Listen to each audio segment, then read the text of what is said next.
evening to everyone. It is my proud privilege to welcome all the dignitaries to the first program of IAP Women Day, along with Delhi IAP platform. The topic of discussion today is pediatric practice in the era of assisted reproduction, ethics, genetics, safeguard, and DNA horoscope. So the credit of this program goes to Dr. Samita Mishra. She's the chairperson, IAP Women Day Delhi chapter, and she's the HRE Pediatric Cardiology, Manipal Hospital, Sector 6 Dwarka, and she is the past president Cardiology chapter of IAP. So I'm convener of IAP Women Wing Delhi chapter. So we have Dr. Nirupama Tyagi. She's EB IAP Women Wing Delhi chapter, and she's been the organizing secretary by Back to Basic Conference 2021, and she's been the active member of IAP. IAP Women Wing have Dr. Shalini Goyal. She's the EB member, and she's working right now at the Shraddha Multi-Specialty Hospital. And Dr. Professor Hema Gupta Mittal, she is the EB AP Women Wing Delhi chapter, and she's the in charge division of pediatric pulmonology, European diploma, and she's right now working on pulmonology, sleep medicine, infections, and nutrition. Dr. Swati Kanodia, she is the consultant pediatric and adolescent endocrinologist at, she is also the EB-IAP Women Wing. We have Dr. Samita Chawla. She's the consultant pediatrician, and she's also IAP Women Wing Delhi chapter. We have a national IAP Women Wing president, Professor Hema Bindu, and she's been instrumental in creating IAP Women Wing, as well as she was very instrumental in conducting first FemPedicon also. Dr. Sangeeta Lodha, we welcome Dr. Sangeeta Lodha. She's in IAP Women Wing National Convener, and she has a special interest in IAP Women Wing FemPedicon thalassemia.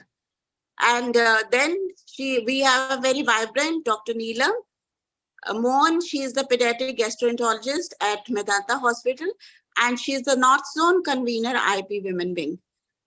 Dr. Asha Venkappa, she is the hardworking IAP Women Wing founder member, and she is the motivation behind this IAP Women Wing. We welcome Dr. Anurag Agarwal. He is the IAP Delhi State President at this moment, and we welcome him to this program of today. IAP Delhi State Honorary Secretary Dr. Mikesh Verma. He is the famous pediatrician at Arogya Ruchi Hospital, Najafgarh. And then everyone knows Dr. Rajiv Seth. He is the famous pediatrician, founder, president of Cancer Group. He is a VP North Zone Central IAP. I hand over mic to now Dr. Smita Mishra for the further program. Over to Dr. Smita. Thank you very much.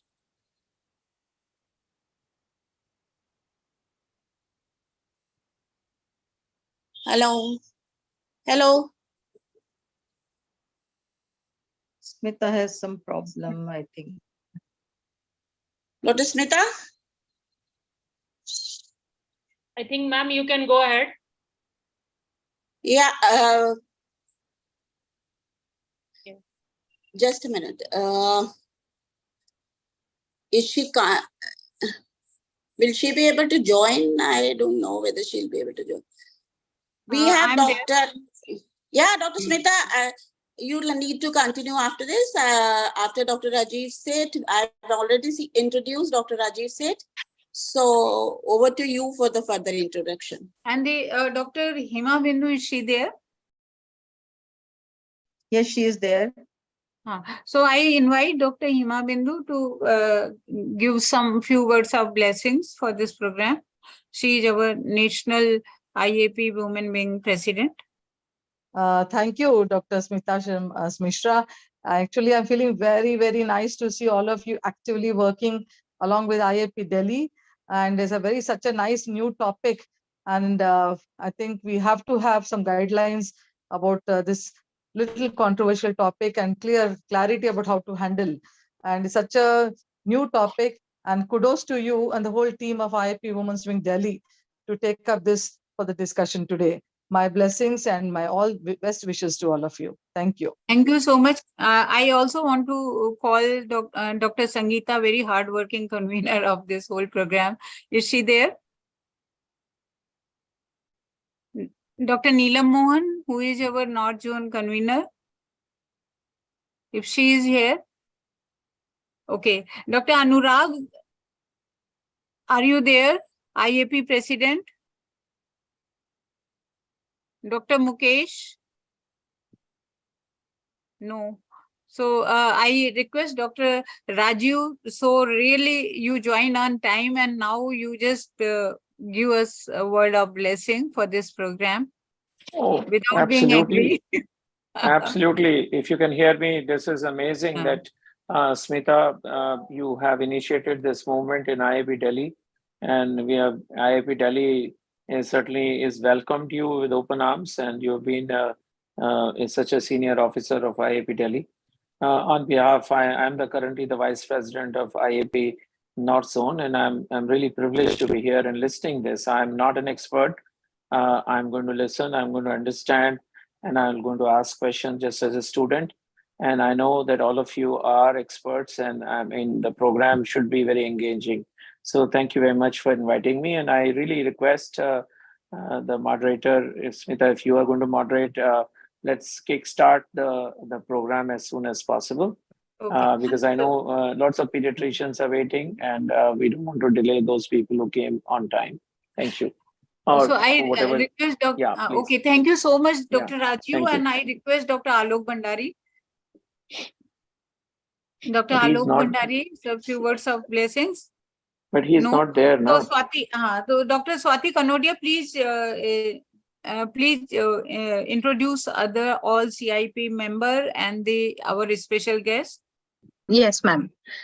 Right. So I would like to invite Dr. Alok Bhandari. He is the National Secretary of, No, and but he's Alok Bhandari is not in Introduce. person. He's not here He's right not now. there. Continue with Dr. Mukesh Dhankar. Yeah, Mukesh Yeah. Dhankar.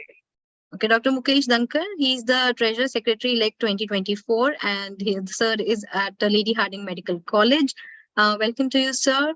And Dr. Ajay Gupta, he's the Vice President 2023 of IIP Delhi. He has been the past President of IIP East Delhi branch. Welcome, sir. Dr. Lalan Bharti. He is the CIAP representative. He is the President IIP Delhi East, and he's been past Vice President NNF, and he's actively involved with the neonatal resuscitation programs. Then I would like to invite Dr. Lalit Mendiratta. Sir has been President IIP Delhi 2021, and he has been trainer and faculty in IIP, MEMS, BLS, ALS, and sir has been contributing a lot of chapters to our manuals also. Welcome to you, sir. And Dr. Satish Sharma. Sir is the Medical Director, Arcus Super Speciality Medi Center, North Delhi, and he's the Secretary, National Medical Legal Group, something which we really need to listen to him about. And he's the EB member of National Infectious Diseases Chapter for 21 to 23. Welcome to you, sir. And Dr. Kiran Agarwal, she's a senior president, senior pediatrician, sorry, she's a special guest. She's been past president at IIP Delhi State 2015, and ma'am has done untiring work for child rights and sexual abuse. Then we have Dr. Rajesh Sharma. Sir is the President, Pediatric Cardiology Society of India, and he's the Chief Pediatric Cardiac Surgeon at QRG Hospital, Faridabad. And he is known for his work in insurance for CHDS and cardiac disabilities. Welcome to you also, and ma'am. Over to Yes. you, Dr. Smita. Yes. Now we have to continue with the moderator's introduction. Dr. Hemlata, please upload your slides. Yes, ma'am, doing that. So I'm very happy that Dr. Hemlata and Dr. Seema Thakur, they actually helped me in planning this program, because I am not by training geneticist. I am thankful to Dr. Rajesh Sharma also and Dr. Satish Sharma, because Dr. Rajesh Sharma is a pediatric cardiac surgeon. He was asking me why I am inviting him. So I said that perinatal care is always involving a cardiac thing also, because even a premature birth will lead to a PDA. So that is how he is very much associated. Dr. Satish Sharma, I'm really looking forward to many more meetings with him on the medical legal aspect of the pediatrics. And now Dr. Hemlata will continue with a small movie, and then we go ahead with the introduction of our moderators. For giving such a nice background of the whole topic. Yeah, so we'll move ahead by this whole Hemlata, burning your topic voice of- is less. Actually, you have Yes. to sound.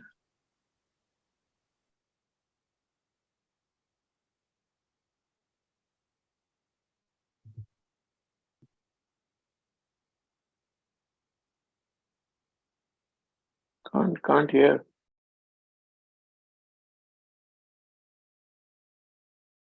So this is a story of a transgender couple from the Kerala, where the one of the girl wanted to be a boy, breast was removed, but in between they thought they will adopt. In between they thought that it is not possible, so go ahead with that female kind of thing and get hormones and get pregnancy. So that is how there is a pregnancy. This is how in vitro fertilization and assisted reproduction is being used nowadays. So how, is it right or wrong? We will learn from the today's panel. Okay. For the topic. Yeah, so next. no, So that's- Dr. Swati, please go through the this slide. Are you able to join? So that's okay, ma'am. I think we have already introduced ourselves quite well. Okay. Mm. So Dr. Hemlata Wadhwani is unit head and senior consultant medical geneticist in Max Super Specialty Hospital, Shalimar Bagh, founder director of Apex Super Specialty Clinic. And he has a really good experience and having good work also. Next. Dr. Seema Thakur is actually my friend, long time friend, and she is definitely fabulous clinical geneticist, which is very rare in a with the obs-gynae background. And I'm not reading much about her. Everybody knows about her. Okay, next. Our esteemed panelists include Dr. Madhulika ma'am, Dr. Ratna ma'am, Dr. Karnal Veena ma'am, Dr. Manika, Dr. Piyush Khanna, Dr. Deepak Gautam, Dr. Bish, and Dr. Ruchi. Over to you, ma'am. Dr. Seema ma'am.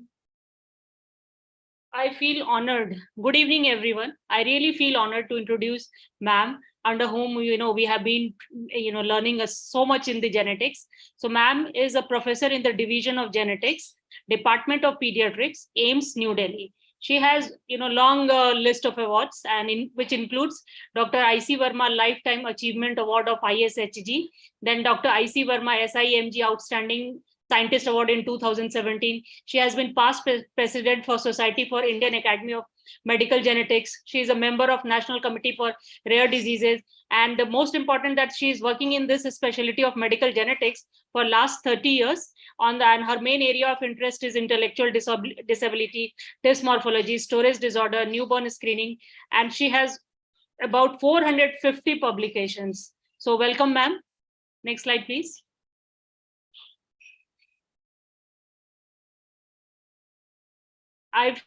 I have pleasure in introducing Dr. Ratna Puri, with whom I have studied in the medical in the SGPGI in the DM medical genetics. Currently, she is working in Sir Gangaram Hospital, and she is a chairperson of the Institute of the Medical Genetics and Genomics in Sir Gangaram Hospital. And Sir Gangaram Hospital is the only place in the private where they have such a full-fledged working medical genetics department. And she has also lots of awards to her credit. Dr. I.C. Verma Outstanding Researcher Award in 2019, Dharam Veera Award of Excellence 2010, Young Investigators Award, and she has a membership of Undiagnosed Disease Network International of NIH USA. And her ongoing research projects include Indian Undiagnosed Disease Program. She is establishing the registry for rare and the potentially treatable genetic disorder, artificial intelligence in genomic profiling and diagnostic field. AI is the future forward. Probably maybe in next wave, maybe we'll be having some Zoom meeting on the AI as well. Molecular characterization. Next, please. Yeah. the obstetrician amongst us, who is the hardcore obstetrician, whom I know since past 5-6 years, and she is a dynamic president secretary of the DGF Dwarka, and this is the most important introduction which I have got. Every time you will find her, involved in many conferences and being as a leader for all those conferences. So welcome, Dr. Leena. Dr. Manika Thank Khanna. you. Dr. Manika Khanna is an IVF specialist, and she is the founder, CEO, and chairperson of the Gaudium IVF and Women Health Private Limited, a foremost and fastest growing brand in IVF and women healthcare with an international presence. And she is also a founder and trustee of the Gaudium Foundation. So all the eyes are towards the Dr. Manika Khanna, because this today's topic is the IVF practice. So Dr. Deepak Gautam, so Dr. Deepak Gautam is a practicing pediatrician and adolescent advisor. He's also a medical legal consultant for Legalis Consortium LLP. He was our president IIP Delhi in 2022 and has held various positions, in IIP Delhi as well as in the AHU, the adolescent. Next is Dr. S.S. Bish. So he's a senior specialist and in charge NICU of Swami Dhanand Hospital. He's our current NNF National Secretary General and has held various executive positions and at various positions in IIP Delhi as well as NNF and WHO, and everyone knows him. Then Dr. Piyush Khanna is a consultant pediatrician and chairman, Gaudium Group of Companies. He is our current central IIP EB member. He is the past secretary of IIP Delhi. And he's also the founder trustee of Gaudium Group of Hospitals. And of course, Dr. Ruchi Sharma, who's going to play a very crucial role in our program today. She's a clinical psychologist and is currently working at Manipal Hospital. She has had various fellowships and memberships to her credit. And her best, her expertise is on psychological assessments as well as childhood neurodevelopmental disorders. So welcome all the panelists. To this. So, Dr. Hemlata, I would like to introduce Dr. Deepak Gautam again, because he's also LLB and he understands law very well. So that's why I asked him to come, Dr. Deepak Gautam. And I really want to inform all of you why this topic came into my mind. So IAP Women Wing now is addressing perinatal care. We know every adult deserves a baby, but alone or together, as the heterosexual couple or else. These questions are valid for the fact man and woman, Shiv and Shakti, are two spheres of universe in conventional wisdom. Rebellious we, modern men, want to break convention, but we would say, what would be desire of that baby when he or she attain the adulthood? Will future agree that past was not selfish to give a non-conventional family? Why to shy away from adoption of children? After all, we love as embryo from somewhere else. Gender couple facing identity crisis can be recruited in a baby creation. This is the question. Incest or consanguinity does need to be given a thought. Finally, should a process of assisted reproduction must remain as assistance or to take over nature completely? I advise my patients with complex defect to go for surrogacy, and I endorse it when couple are stable in their life. So that is how my thought process in that, and why I asked for this topic. So next, please. In continuation to what Dr. Smita ma'am has just said, so we have a psychologist short clipping there, which actually emphasizes on the role of both the father and the mother in bringing up a child. So let's just see what he has to say. Sound probably of the computer you have to. So only he is actually telling about the fine, okay, we want to create a baby, but the mother and father, we cannot ignore the role. We cannot, because they are the two different spheres, more or less what I said actually coming from this person. And he endorses that whenever we cannot take a baby or pregnancy for a fancy. We have to actually think about it, because generating a kid and rearing them up is a very complex procedure.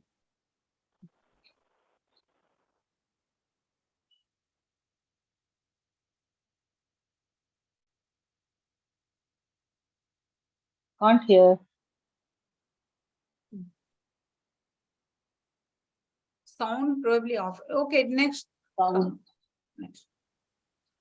So that is what we were talking about, that there is a difference in the rearing up of a child when, when a father and a mother bring up the child together in comparison to all the other ways that have been designed these days.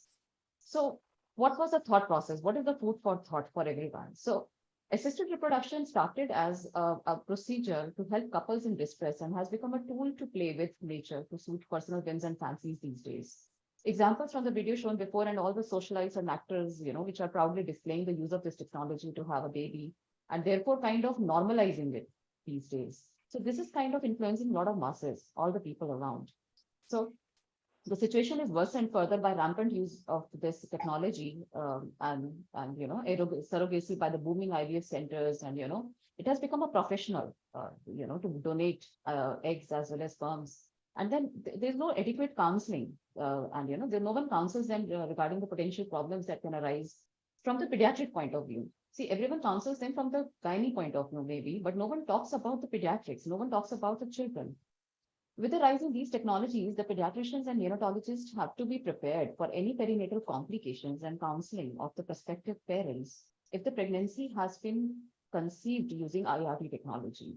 They need to be prepared that what all needs to be done in the nursery and what all complications can happen. So they really need to be prepared when the baby is born, right?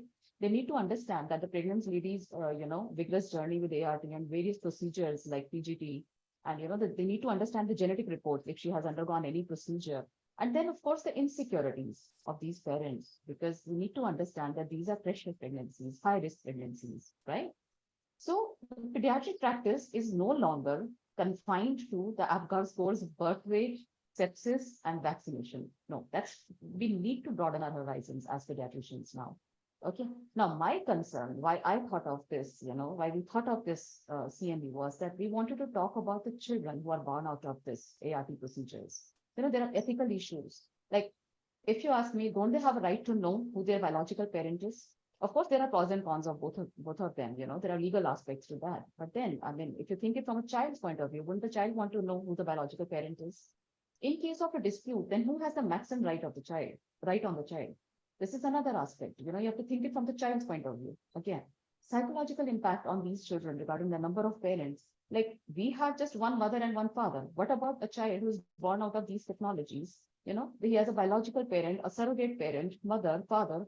It's so confusing for the child. So we need to discuss those things, And of course, the risk of disorders in these babies. This is never discussed with a couple before the procedure. They're just made to sign few of the forms, and that's it. They're never told categorically that these might be the problems like prematurity or multiple births or maybe genetic disorders, whatever. We'll discuss that later. And of course, the last but not the least, this is kind of very important, and we will see that later, that one donor is living in one geographical area and is giving birth to multiple children in that geographical area.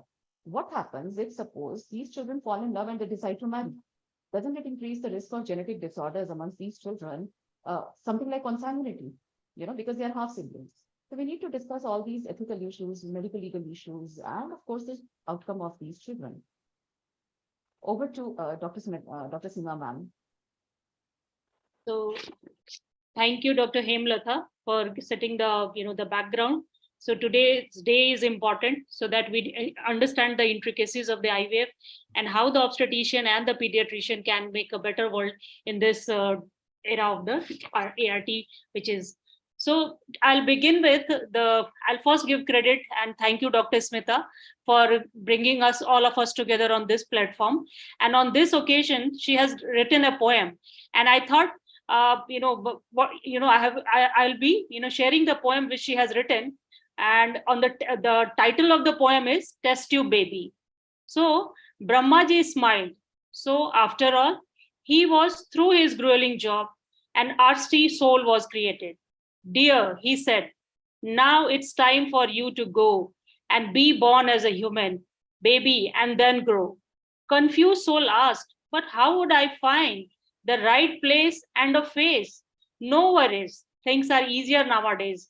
Brahmaji said, a couple, a single woman, or transgender or LGBT community. Man knows to grow a human shell, tempering the gamete biology. A skilled driver doesn't get bothered by the model of a car. Similarly, you must not mind who your biological parents are. So you may be a baby of this new brave world, cultured in a test tube, processed in a hired worm, but never forget, you are a born whatever way. You are messenger of God to bring peace, love to the world of today, and written by Dr. Smita. So what a wonderful expression, ma'am, on such a big occasion. And with this poem, now I move on to I'll take you through the history. The history is always interesting when we come to see all these developments in the medical science. And the history of IVF that goes back more than half a century. In 1959, this was first, as we know that any research begins with the animals. So in the 1959, the first birth in a non-human mammal resulting from the IVF, and this was a rabbit. And then in 1978, the world's first baby, which was conceived by IVF, was born. And the scientists were Steptoe and Robert Edwards, and this was born in the Oldham General Hospital, Great Manchester, UK.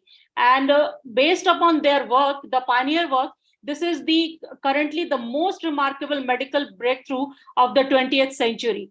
And Edward received the Nobel Prize for this pioneer work in 2010. By that time, the other two, the Steptoe and the other Pudre, they had already passed away. So in 2010, he received the Nobel Prize of Medicine for this work.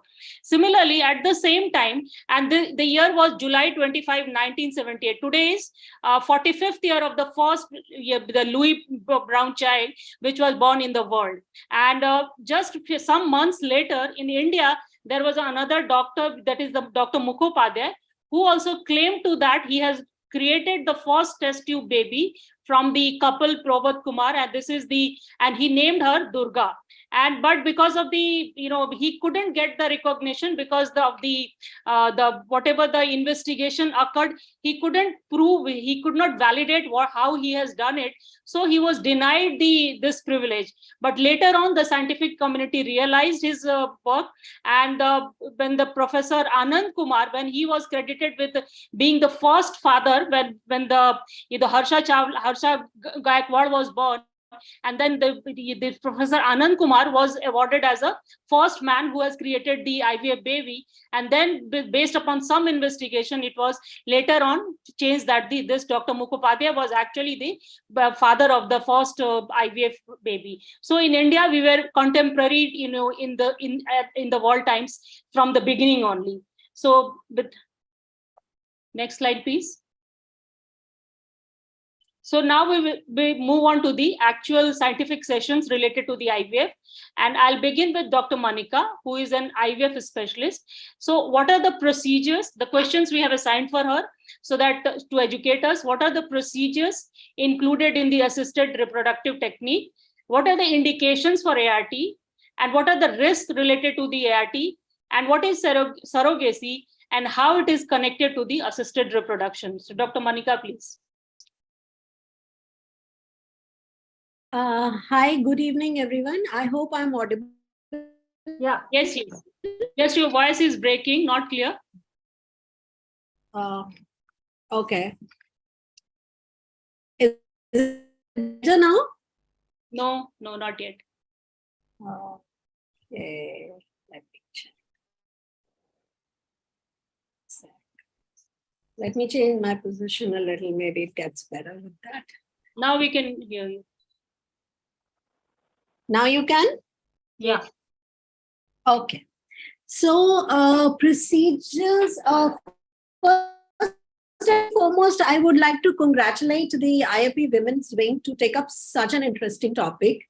And believe me, this should have been a physical meeting, because this is a hugely important topic and very relevant, both the gynecologist and the pediatrician, and to the nation at large, the kind of babies we are producing in the newer generations. So Dr. Smita and all the other organizers, I would request that we should have a follow-up meeting, which is physical, And in whatever way I can help to make that possible, I'm here. Okay, so the procedures in ART are, basically, practically, it is IVF leading to an embryo transfer, a frozen embryo transfer. The more non-practical techniques are GIFT and ZIFT, that is a gamete intrafallopian transfer and a zygote intrafallopian transfer, which practically doesn't happen these days. The special medical indications for ART are tuberculosis leading to tubal block is the commonest in our country, if I say.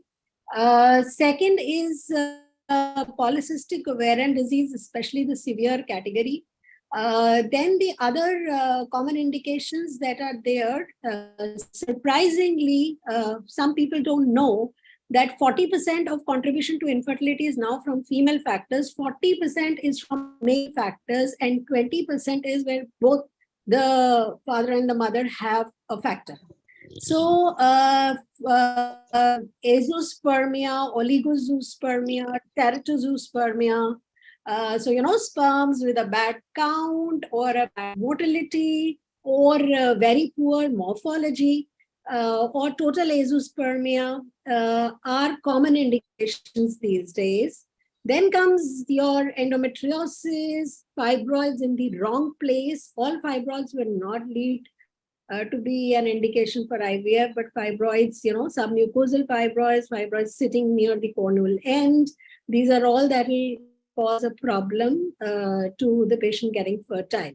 And then now the indications are getting extended. Like, for example, newer indications are women who are planning to get married later because their career is right now more important. They are freezing eggs. Then there are patients because the cancer incidence is rising. So there are patients who have to undergo oncotherapies. And so they quickly come to us before that. And in coordination with the oncologist, we retrieve the eggs. If the woman is not married, we freeze them as eggs. And if the woman is married, then we make them embryos and freeze them until she gets cured of cancer. And then we can transfer. So these are some of the newer indications that are coming up. When I'm discussing the indications, I would like to really I was listening to a lot of discussion that was happening. I would like to put things in perspective that right now, 95%, or I would say 98% of IVF is happening for genuine infertile couples. So these celebrities, single parents who went in for surrogacy and things like that are still very rare. So perceiving IVF in a negative light is not a good idea because the infertility rates are rising. They were about 10 to 15% earlier, 13 years back when I opened the first center. And now that we are a pan-India chain, that incidence itself has risen to 18 to 20% by now. So, and in future, it is predicted, that there'll become a time that 2 out of 5 babies are going to be IVF babies. So I think it is a marvel of science where we are able to help people who could not have a baby. And I always feel, and that's my favorite line, and I say everyone deserves a one of their own. The child is the most important thing in a person's life. So most of the IVF is being done for the right reasons. Yes, some of it is being done for the wrong reasons. Now, what are the risks of assisted reproduction?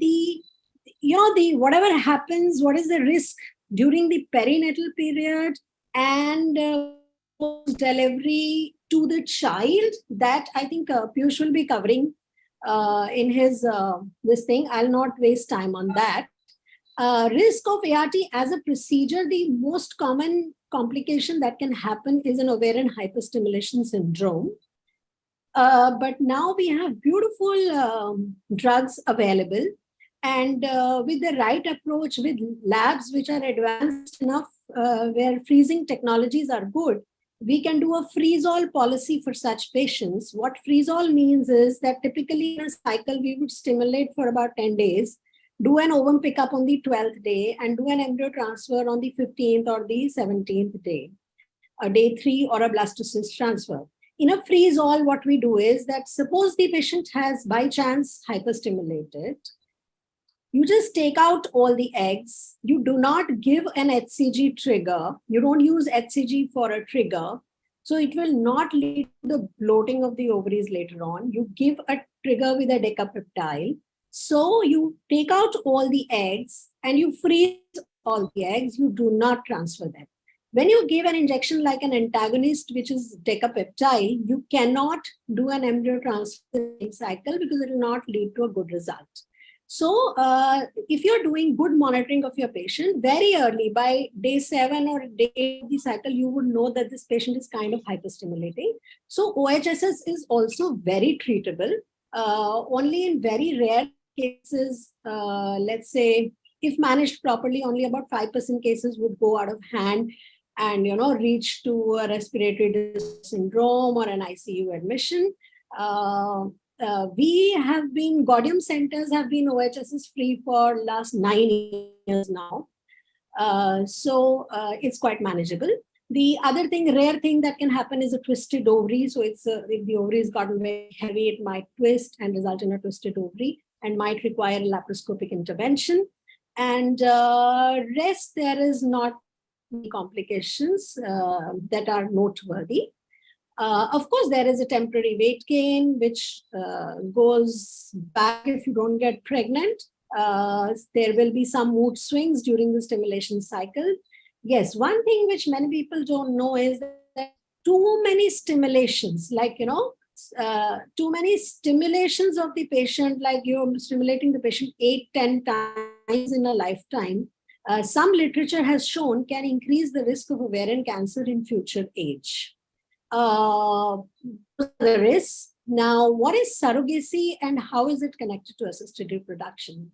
So actually, surrogacy is but an extension of IVF. So you've made the embryo. Now the embryo could have come both, like the genetic material could have come from the biological parents. So you could have the intended, we call them the intended mother. The technical language used for parents desiring to be surrogate, having surrogates is called intended mother and intended father. So the intended mother's eggs and the intended father's sperm, the embryo made out of it is then transferred into a woman who willingly wants to do surrogacy, and she carries the baby and delivers. Now, surrogacy is medically indicated for,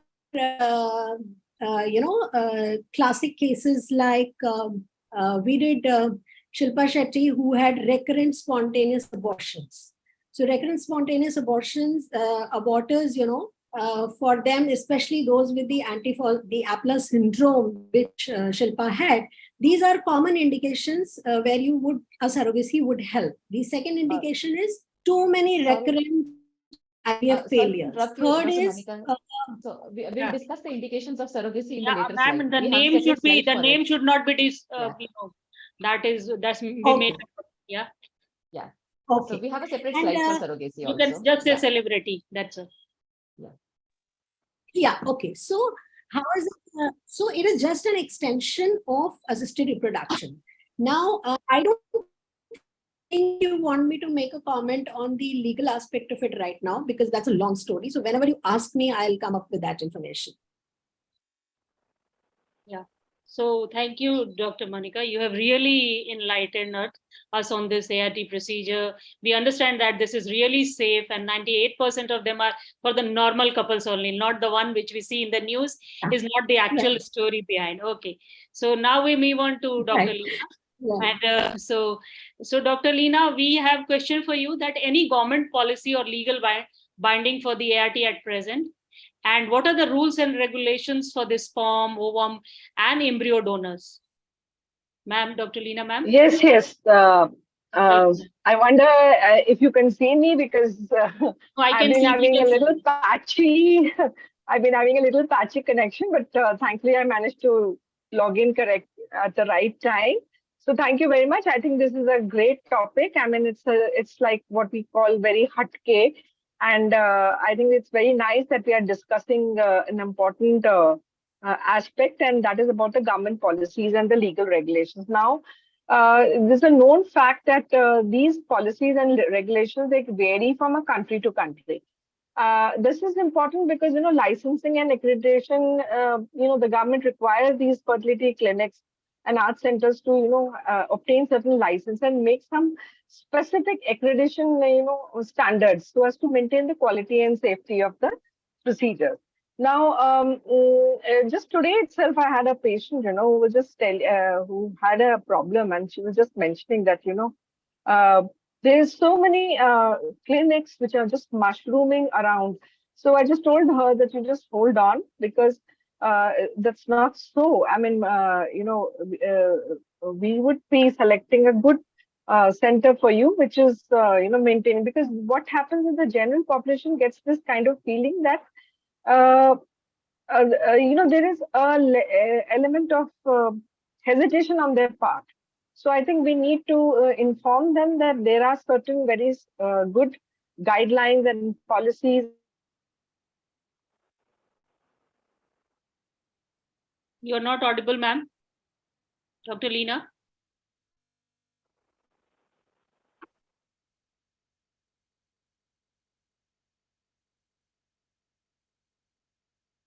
Bacteria. There are policies which mandate our patients who receive proper counseling and provide them informed consent before they undergo the ART procedures. And that's also very important. I think counseling plays a very, very important role. There are surrogacy regulations, and governments, they have special and specific laws regarding the surrogacy. What is the eligibility criteria for these intended parents, the surrogate, the type of surrogacy now which is permitted is altruistic, and the rights and the responsibilities of the parties which are concerned. There are also guidelines for embryo storage and disposal in case, there are some unused embryos. All these guidelines are very much in place. Genetic screening and testing. Some countries do have regulations concerning the genetic screening and the testing of the embryo so as to prevent transmission of certain genetic disorders. Donor anonymity and identification. I think this is very important because there are certain policies related to donor anonymity and the rights of the donor conceived individuals to access information about the genetic origins that may be addressed. Multiple embryo transfer, there might be restrictions on the number of embryos that can be transferred during an IVF cycle so as to minimize the risk of multiple pregnancies. And then a PGD, that is pre-implantation genetic diagnosis. There are rules which are regarding the use of this particular technique to select the embryos with specific genetic traits. That also is very well defined in the government guidelines. Yeah, so thank you, Dr. Leena, ma'am.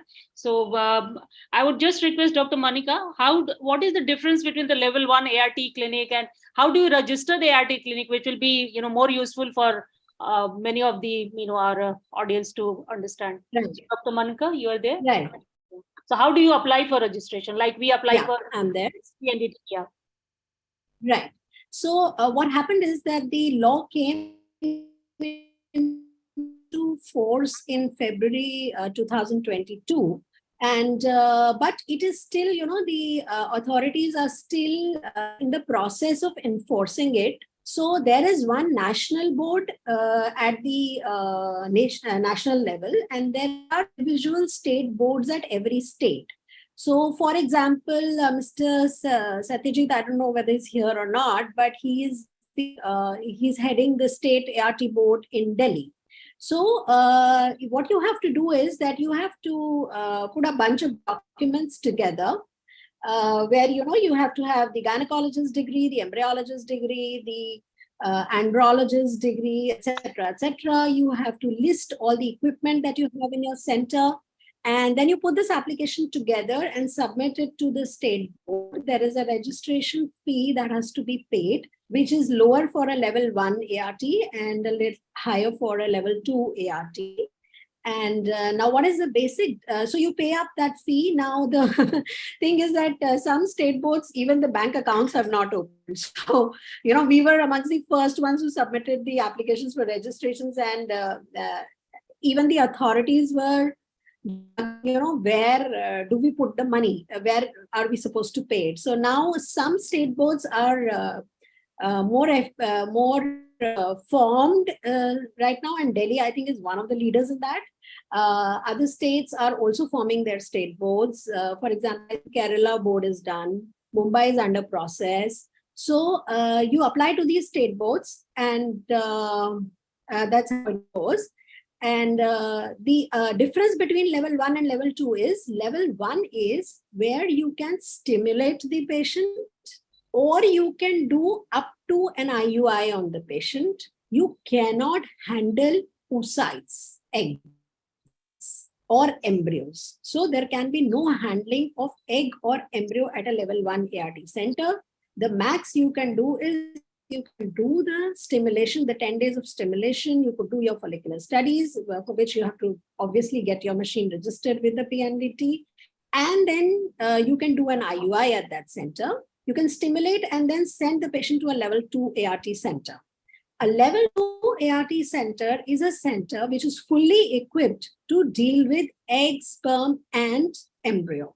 So a level 2 ART center can do all kinds of assisted reproductive technologies, which includes IUI, IVF, ICSI, IMSI, TISA, freezing of embryos, freezing of oocytes. Yeah, and if you, now for surrogacy, you have to register separately. So there are two different acts within one act. So, many IVF centers would register only as IVF and not as surrogacy centers. So if you want to register your center for surrogacy, there's a separate application, and you put that application to, again, the state board, and only if you are registered for surrogacy, then you can go ahead and do surrogacy. That's the broad framework. So where is the state board located? Like, for PCPNT, we have different areas. So Yeah. like, is it ICMR? Yeah, so right now, I don't remember the address of the building, but it is the SPO's office in Delhi. Okay. No, ICMR was earlier the body. Yeah. So the state board is located, I don't remember the name. Metcalf House. So that's okay, just one. Okay, Okay, I think we have Metcalf House near Civil Lines. Yes, it's near Metcalf Civil House Lines. near Civil Lines. Yeah. That's the This is state board office. Vikas Bhavan 2. Vikas Bhavan 2. Yeah, Vikas Bhavan. Right. So, yeah, that's where the state board is located. Okay. So thank you, Dr. Monica. Anything else? Yeah. So now we move on to our psychologist, look upon to Dr. Ruchi, that what are the psychological effects on the families who are struggling with the infertility in the modern era, and why not suggest the adoption instead of the ART like in other countries? So Dr. Ruchi, please. Yeah. Hi, am I audible? Yes, very much. Okay. All right. So let's just talk a bit about the psychological effects first. So if I'm to talk about psychological effects at 3 levels, I'm going to discuss this. First, at a personal level, for both men and women, the couple who's coming in, even if they want to go either for adoption or for ART, at a personal level, they're already facing, depression, anxiety. There's a lot of talk about self-concept, because of a lot of pressure from society. Of course, being the child-obsessed society that we are living in. So there is a lot of, pressure from the society. So it really impacts their self-concept that after marriage, even after trying so much, they're not able to have a child of their own. Even if they're going for adoption or ART, that stigma always remains with the couple. So at a personal level, there are a lot of psychological impacts, like I said, depression, anxiety. Some women tend to develop OCD. There's lower intimacy between the couples. And for men, even we have seen cases where erectile dysfunction is developing. And throughout, there is chronic stress going on. Men, women both can develop irritable bowel syndromes also. At a relationship level, if I'm to discuss, there is a lot of disturbance in communication that's happening between the couple, because there's a lot of blaming that's happening. Even if they might not say it out aloud, the The guy's family might blame the girl's family, and likewise. And sometimes it also has led to legal separation, because that's a ground for separation, that they're not able to have a child. Again, sexual relationships are impacted in a big way at a relationship level. And if I'm to talk about it at society's level, so there's a lot of stigma related to not being able to have your own child. There's a lot of labeling that goes out. A lot of cruel things are said to the couple. Social status is also very lowered, and the whole process of socialization is very, very impacted. A couple who's even otherwise doing well in their own professional lives might also face this in a big way. People continuously asking them, when are you planning, or when are you going to have a baby? So many years of your marriage have passed. So, there is continuous interference, so to say, from the relatives, from the society, and there's so much of expectations that they have to live up to, that their own personal relationships get impacted. So that's about the psychological impact on the couple. Now the next question that's there is, you mean that they should better go for adoption rather than having the... Yeah. Okay, so again, with adoption, there are a lot of issues, particularly in our country. First and foremost, the legal procedures around adoption are very, very complicated. Of course, India follows the shut adoption system, wherein we don't know whose child is being adopted. There's no revelation of the parent. Okay, so that adoption system, the intended couple who's adopting is very, very, skeptical about, apprehensive about whose child we are adopting. The lineage, that is very, very questionable.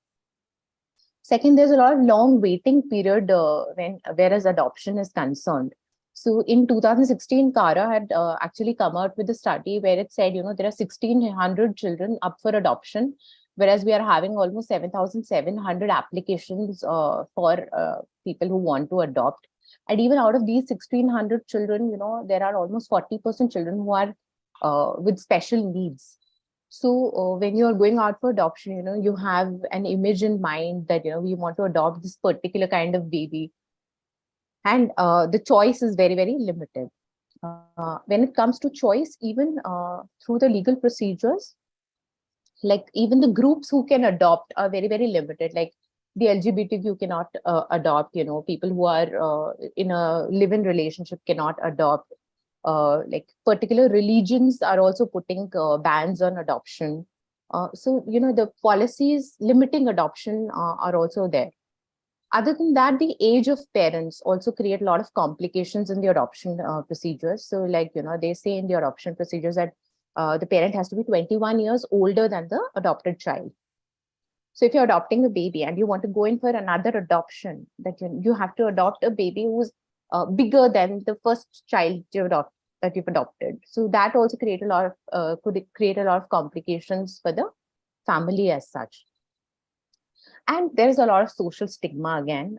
So that is a psychological as well as, a big barrier to adoption in the whole process. I think I've dealt with those two. I would like to add here that as a pediatrician, I remember that when such babies, they come to NICU, neonatal ICU, for the comprehensive checkup, So parents are kind of, the parents who have adopted the child are still kind of very, very apprehensive about any kind of disorder that baby is suffering from.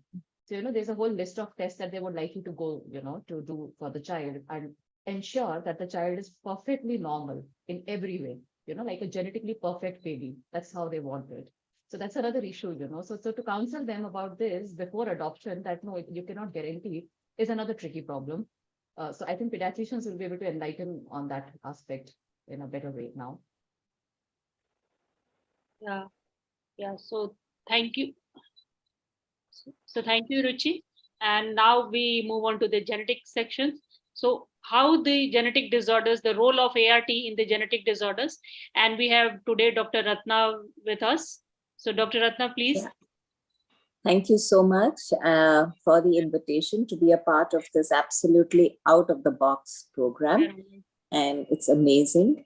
So it's really reassuring. And there is now enough data out there which talks about what are the risks of genetic disorders that are related to ART. And you can see it up on the screen. So firstly, let's start in non-ART pregnancies. In every pregnancy, there's a 3 to 5% baseline risk that there can be any malformation, birth defect, or a genetic disorder. So that is the background risk. And we do know that in the categories of genetic disorders, and the first category being chromosomal abnormalities, there is no major increased risk unless the person who is infertile, for example, say if the person has Klinefelter syndrome, then there can be a slightly increased risk of aneuploidy in the sperms. So, where we have subfertile men, or the procedure itself may be associated with chromosomal abnormalities, and that's the ICSI procedure. And or if one of the parents is a balanced translocation carrier, then of course there is an increased up to 30% risk of a chromosomal abnormality. And I think it's very well known that in that situation we can offer testing. Now, when we come to congenital anomalies, there is a little risk beyond the baseline, but if we see it as a whole, it is not extremely high. It's not that it averts against, or it says, well, an ART procedure should not be done because there is a very, very high risk of congenital anomalies. The absolute risk is very low. But yes, one is just alerted to make sure that the scans are done and any major lethal anomalies are looked into. Then we come to the third category of genetic disorders, that are imprinting disorders. So these are a specific group of disorders. I'm not going to go into how and why they happen. But yes, there's always a big hue and cry that there is a very, very high risk of imprinting disorders. It's not a very high risk. These are very rare and uncommon disorders. And because of the rarity of the disorders, though the absolute risk and the odds ratio of having a child with an imprinting disorder is slightly increased, again, the absolute risk is low. Now, there are many kinds of imprinting disorders, and we do know that the commonest is Beckwith-Wheatman syndrome. And there was a big Nordic study which Dr. Seema shared with us, and thank you so much, Seema. And they, because of the amazing registry they have, they took all the patients who had imprinting disorders. So there were about 388 patients. And then they categorized which are the ones who were born out of ART and who were the ones that were conceived spontaneously. So on the whole, there was about a 1.35 odds ratio, an increased odds ratio for children who were born out of ART. But amongst the whole group of imprinting disorders, which are Beckwith-Wheatman, Russell-Silver syndrome, etc., Prader-Willi and Angelman, it was predominantly Beckwith-Wheatman syndrome and none of the others that had been seen a little in a slightly higher percentage of patients. But overall, we do know that the overall risks are not so high. So thank you, ma'am, for your comments. I would just want to know, because your center is dealing with lots of couple with genetic disorders like balanced translocation carrier, the single gene disorder. So you are also referring lots of, so, please share your experiences with how, because PGT is an alternative to prenatal diagnosis. So we'd like to hear from you, like balanced translocation carrier or a couple with thalassemia traits. So if you can share some experiences on. Yeah. So, so where we have a genetic carrier status in any of the partners, so it could be autosomal recessive, it could be X-linked, it could be chromosomal. And so supposing they are going in for IVF for whatever indications they are, then we do counsel them about the option of being able to do the test on the embryos so that only the embryos which is genetically normal can be transferred. So supposing the patient is a carrier of a balanced translocation, then you do PGT-SR. And in that, we have to make sure that the breakpoints are correct. And there are two methods by which it is done as a part of the PGT process. And it is then recommended that at about 17 or 18 weeks of pregnancy, and amniocentesis is done to confirm the abnormality, because that remains direct fetal testing. And similarly, if the patient is a thalassemia carrier, you have to know the mutations. And for PGTM, because that's the molecular PGT, it's just not enough. So supposing there is a natural conception and we do a CVS, just knowing the mutations of the patients is enough to do the process. But for PGTM, either there has to be a third involved. So either there is a previous affected child and the parents. If there is no previous affected child, then it is the parents of that couple, because they also, in addition to doing direct testing, they do what we call the phase testing, because it's a very, very specific procedure and it's a very important information to give whether the patient is affected or not. So that is the role of PGT-M and PGT-SR. And the question here is, why ART with donor egg or sperm if PGT is there? Well, there are very, very few indications. There is this one absolute indication that I have put up, and that is a chromosome 2121 translocation carrier. Because this person, whether the person is a male or a female, can never have a normal baby. And we can imagine why, because from one partner, 2 chromosomes 21 will go, and from the other partner, 1 chromosome 21 goes. So this is one absolute indication of a donor gambit. And the rest, of course, I'm not the expert there, but in my mind, there would be obstetric indications. I think, and this has already been alluded to initially in the first few speakers. And then we have biopsy of the embryo, role or controversies. So the blastocyst stage biopsy does not have any major impact, as long as we are doing it where it's indicated, and we are just not doing biopsies because they just need to be done. And I think that holds true for anything. So I think where it has to be done for every procedure, there is there's an advantage and there's a disadvantage, and you have to do the balancing act like we do even for any other invasive procedure. Continuation with thank you, ma'am, so much for your valuable input. So in continuation to what Dr. Manika was saying, that still the abuse is not rampant, and there are couples out there who actually need this procedure. So we'll just play this short video here from the movie. I think all of us have seen this movie, Vicky Dona. So just see this, so what kind of joy it brings to the couple.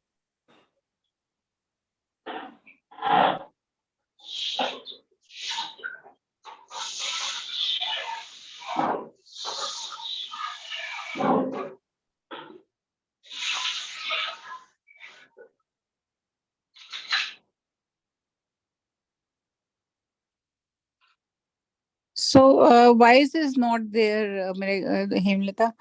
This is all about the last scene of the Vicky Donor, when Dr. Chedda says that you may think that I'm a businessman or a doctor, but obviously I do it for the happiness of so many couples. So see, there are 58 children born, and they are all of Vicky Donor.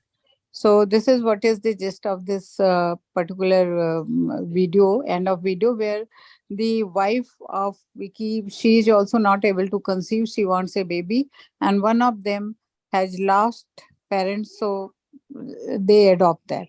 So this is how it is. I'm sorry that my video, I really worked hard on them, but they are not producing noise. So next slide, please. Yeah.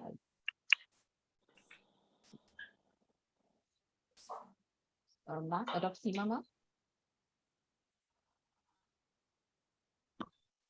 Ma'am, you need to unmute yourself.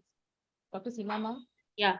So my next question is, I would request Dr. Madhulika, ma'am, and this is on the carrier screening for the, the infertile couple or before the infertility, especially for the certain genetic disorders, which has got high carrier screening in the particular population. So ma'am, please.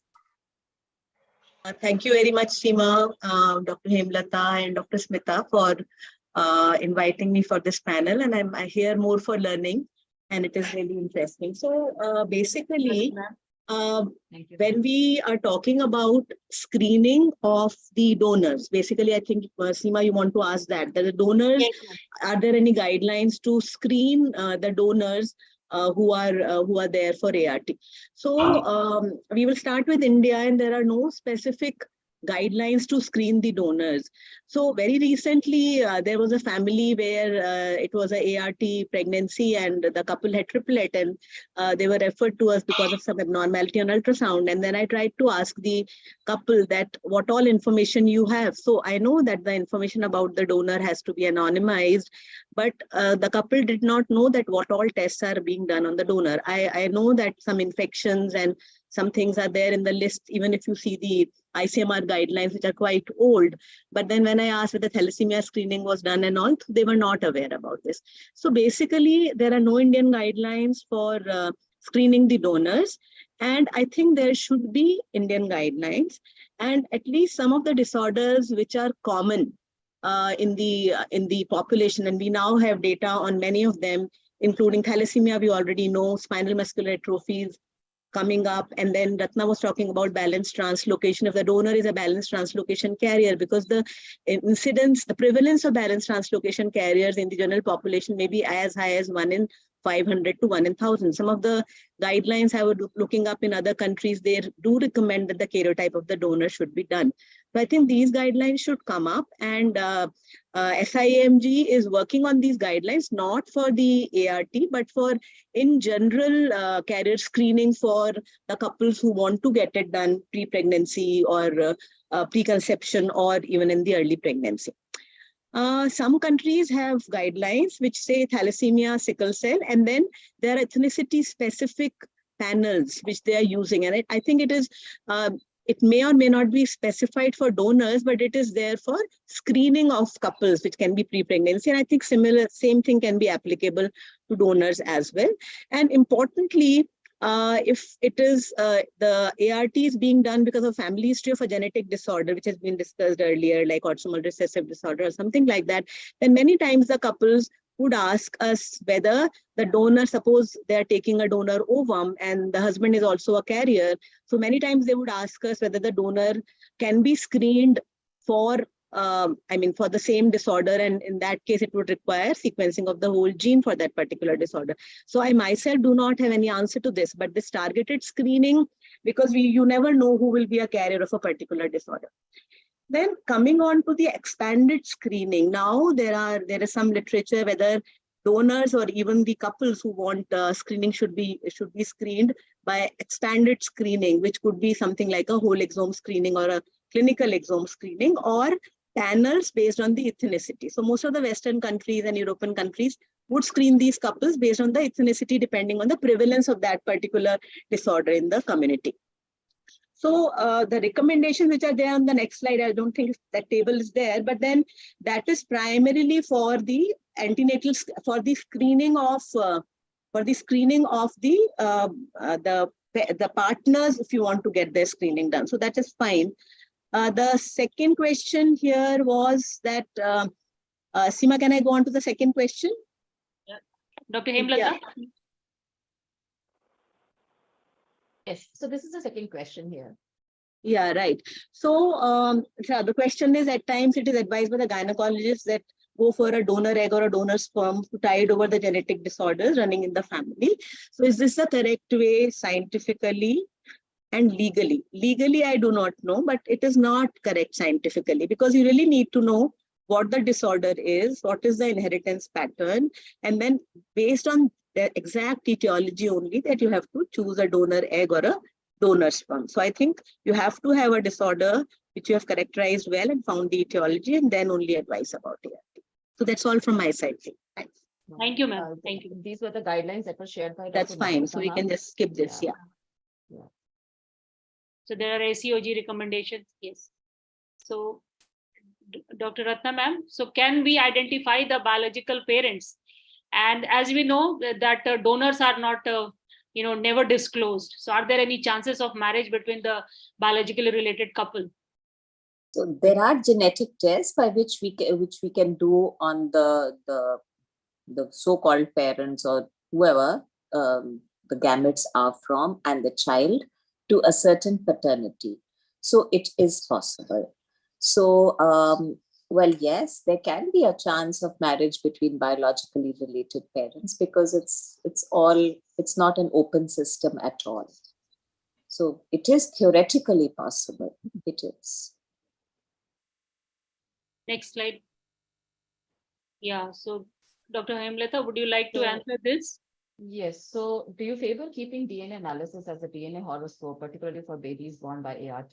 So here we are talking about that should we actually advise the couple to get the genetic analysis done for the prospective baby. So I would say it's a very debatable topic, a very hot topic maybe for the future, but I feel that for the gynecologists who are their first point of contact, if there is a history of both the parents who have come there for conception, and if they give the history that they were conceived by ART procedure, then perhaps it is a good idea to counsel and offer them carrier screening to rule out any autosomal recessive genetic disorders and homozygosity. Of course, this has to be after, the proper ethical guidelines, the medical legal angle, the laws, everything needs to frame first. And then, of course, we need to go ahead with this. And in fact, it's a very debatable topic. So we'll discuss more about this once we go on to the audience. Yeah, so Dr. Madhulika, ma'am. So does taking a donor guarantee a normal baby? And No. what all needs to be discussed to such parents? Yeah, sure. So taking a donor egg or donor sperm would not guarantee a genetically normal baby because, as I said, the carrier frequency for various disorders is recessive disorders particularly varies from. Each one of us can be a carrier of 7 to 8 disorders. So unless the donor is screened for a specific disorder or for all disorders, which is, I don't think is practical. So it cannot guarantee that because both the partners may be a carrier of abnormality in the same gene. And I very recently saw an ART baby who actually had Gaucher disease type 2. And I'm not sure whether it was a donor sperm or donor ovum, a rare disease, but then the baby had that, unfortunately. So it does not guarantee.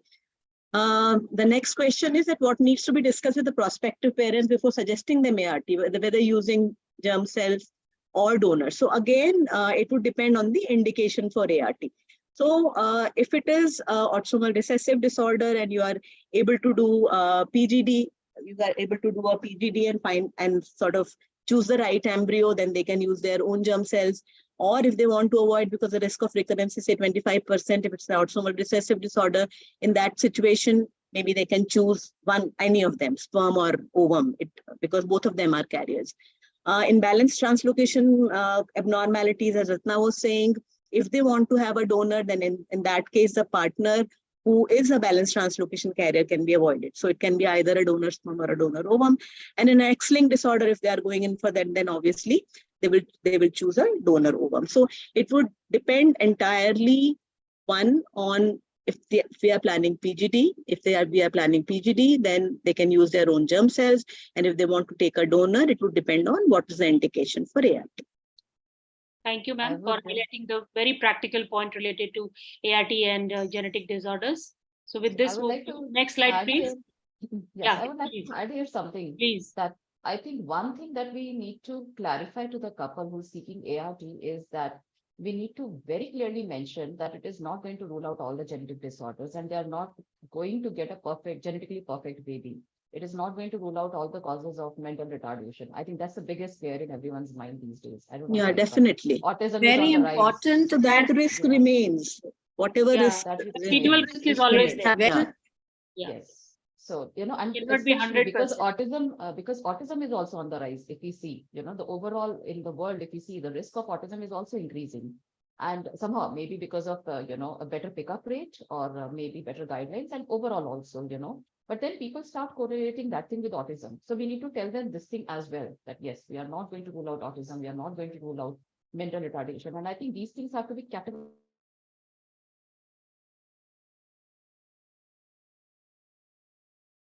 We can decrease the risk by doing testing, but can't, eliminate the risk. I think that becomes very relevant. Testing, they keep asking me कि अब तो आपने सब कर दिया, अब मेरा baby 100% perfect है. Then I do say my limitation कि residual risk is always there. So, that limitation we should always convey to the couple. So I think with this, I hand over my, Dr. Hemlata to, carry forward next questions. Now the pediatrics point starts. Right? Yeah. So Dr. Piyush, this is the question, a burning question for you. So what perinatal issues do you expect in a pregnancy which is conceived through assisted reproduction? Good evening, everyone. Good evening, sir. I think, ma'am, आपने एक topic में इतना बड़ा topic दे दिया. I think I can cover the whole topic in this. Just the gist of it. Just salient features.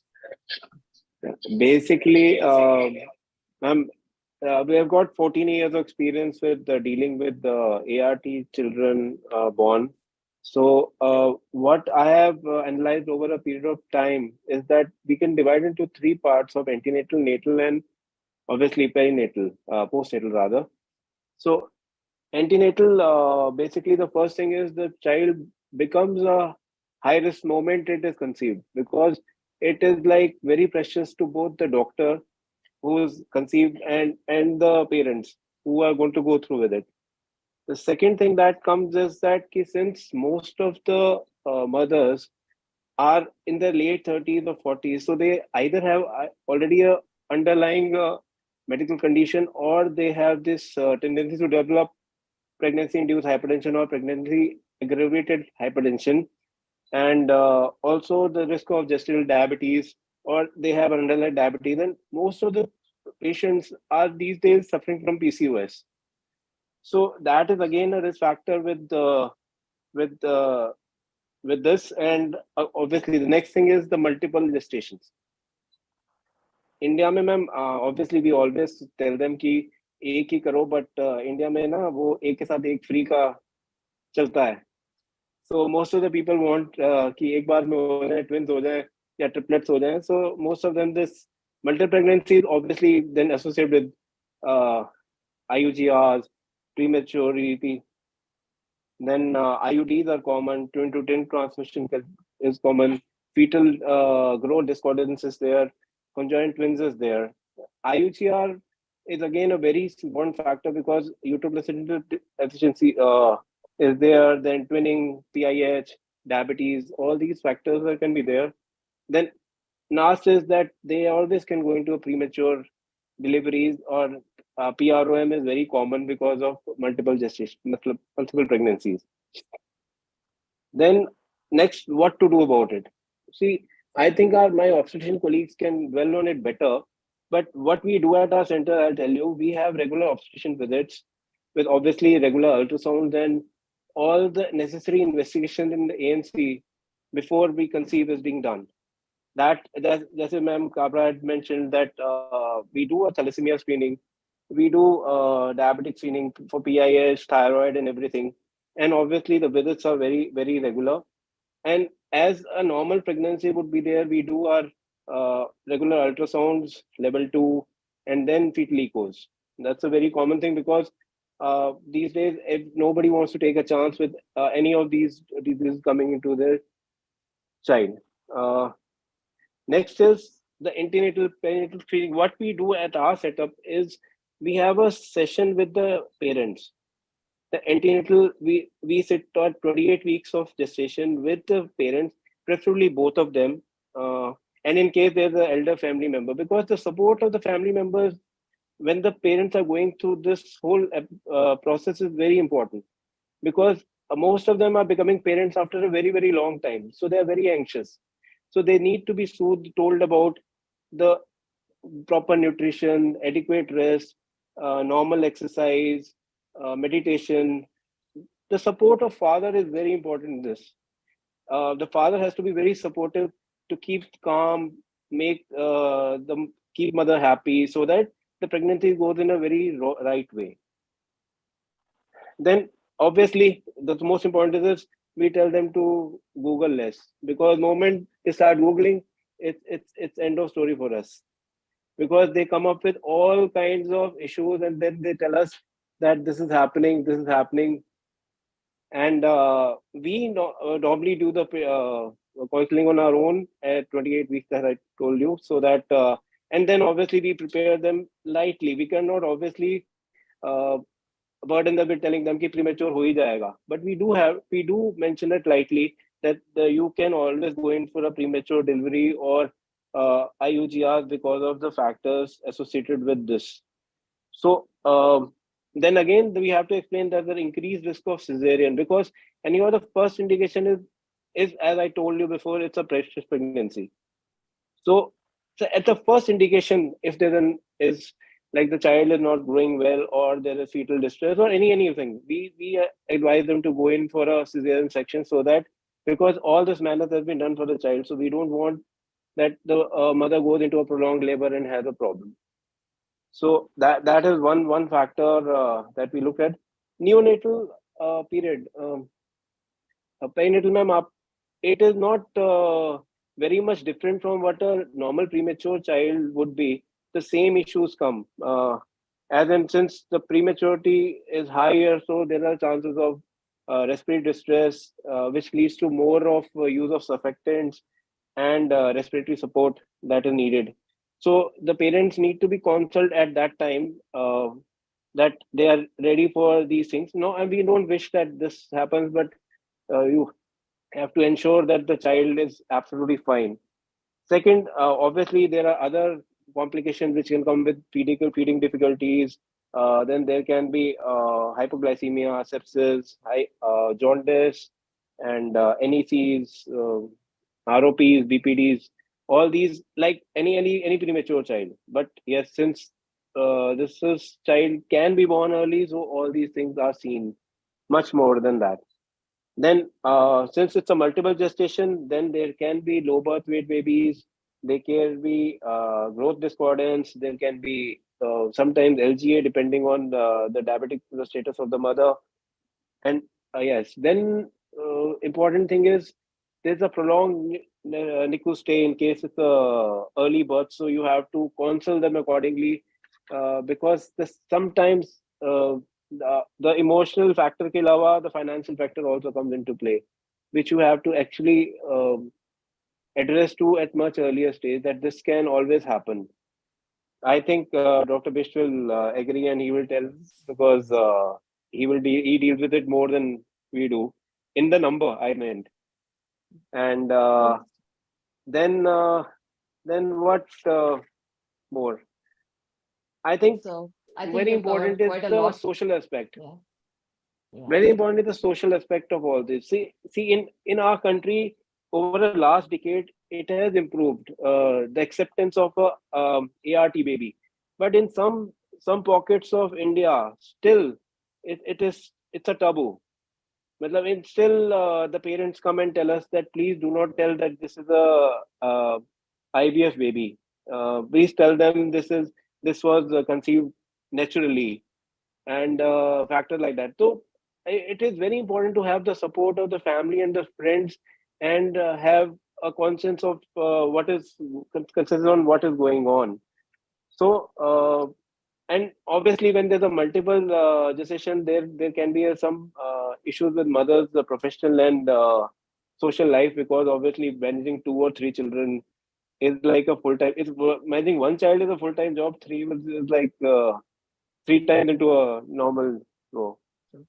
So I think what we do at a later stage is to provide a social support to the parents through a counselor, so that they understand that what they are going through, and how we can help them out with that. So that is basically what we do here in our center. So on conclusion, I just want to say that see, a singleton healthy pregnancy is what is the most desired outcome of an ART procedure. But then again, what we have learned over a period of time, that it is not very different from a normal conceived baby. It's just that in sometimes we take it like that it is more precious than that. Every child is precious. Yeah, but so though sometimes, because it's coming after a lot of years and a lot of hard work, it becomes it's like that they are so conscious of the fact that they want everything all right, a perfect baby, as a lot of you mentioned. But you have to again tell them that all these issues can come and all these can be sorted out with all the possibilities. So that, I think, sums it up. Not much difference between a normal conceived and a ART baby, but yes, as India Thank you, says Dr. that they are little more precious than others. Yeah, thank you, Thank Dr. you. Piyush. And in fact, the same thing I had also found in my thesis, also in my study as well, you know, where I think one thing that we really need to see is even the gynecologists are very hesitant in making the lady undergo normal delivery. You know, they really do not want to take any chance. So they kind of always say going for cesarean, you know. So I remember in my whole study, there was just one mother who had undergone normal delivery. Rest all were cesareans, you know. And Actually, ma'am, there's one indication is the parental pressure also. Parental pressure, of course, that is Because they Exactly. don't want to take a chance. They just say that no, you don't take any chances. You just deliver. Yes, of course, that I mean, is. it is parental pressure. It is I think that's the most In fact, important some indication. of them are so favorable in, Bishop's score. We try to even a suggestion like that is met with a complete no. Yeah, true. They want a complete date and the day. When I'm over it. Absolutely. Yes. That's So we move on to the next also. question for Dr. Muhurat, Bish now. correct. So, yeah, so it is. I'd like to. Combine... Yeah, Dr. Manika. Yes. I just add one statement here that what all of you said is absolutely true, and but I have to mention here that the first ever IVF I did was a vaginally delivered baby. Oh, great. The first IVF of my career. Same. So for Dr. Bish now, do you think a combined prenatal counseling session is required with parents for a neonatologist? Like, you know, the IVF center takes the opinion of neonatologists and they sit together with the center and, you know, the parents and discuss everything. And do you also think a complete genetic analysis of prospective sperm, ovum, or embryo must be offered? And if denied, a document must be made for future use? Dr. Hemlata, thank you. And thanks for actually making good questions along the way. Thanks, Dr. Smita, for inviting me. And I am certainly learning a lot of things over here. So, and certainly for me, it is a learning experience. And I think I read something which is not so done commonly. I'm working in a public hospital. So, and yes, I was surprisingly, a few of the IVF which are now done in many places have come, they have just कि आप कहीं भी delivery करा लीजिए. So I have found my plumber in a municipal hospital. He got his IVF done and he was delivering in my hospital. Absolutely term baby, and we did a normal delivery also. So we did not take it as a precious, though there was some pressure on us to consider it as a precious delivery. And the family, since they were belonging to the lower socioeconomic status, they were okay with it also.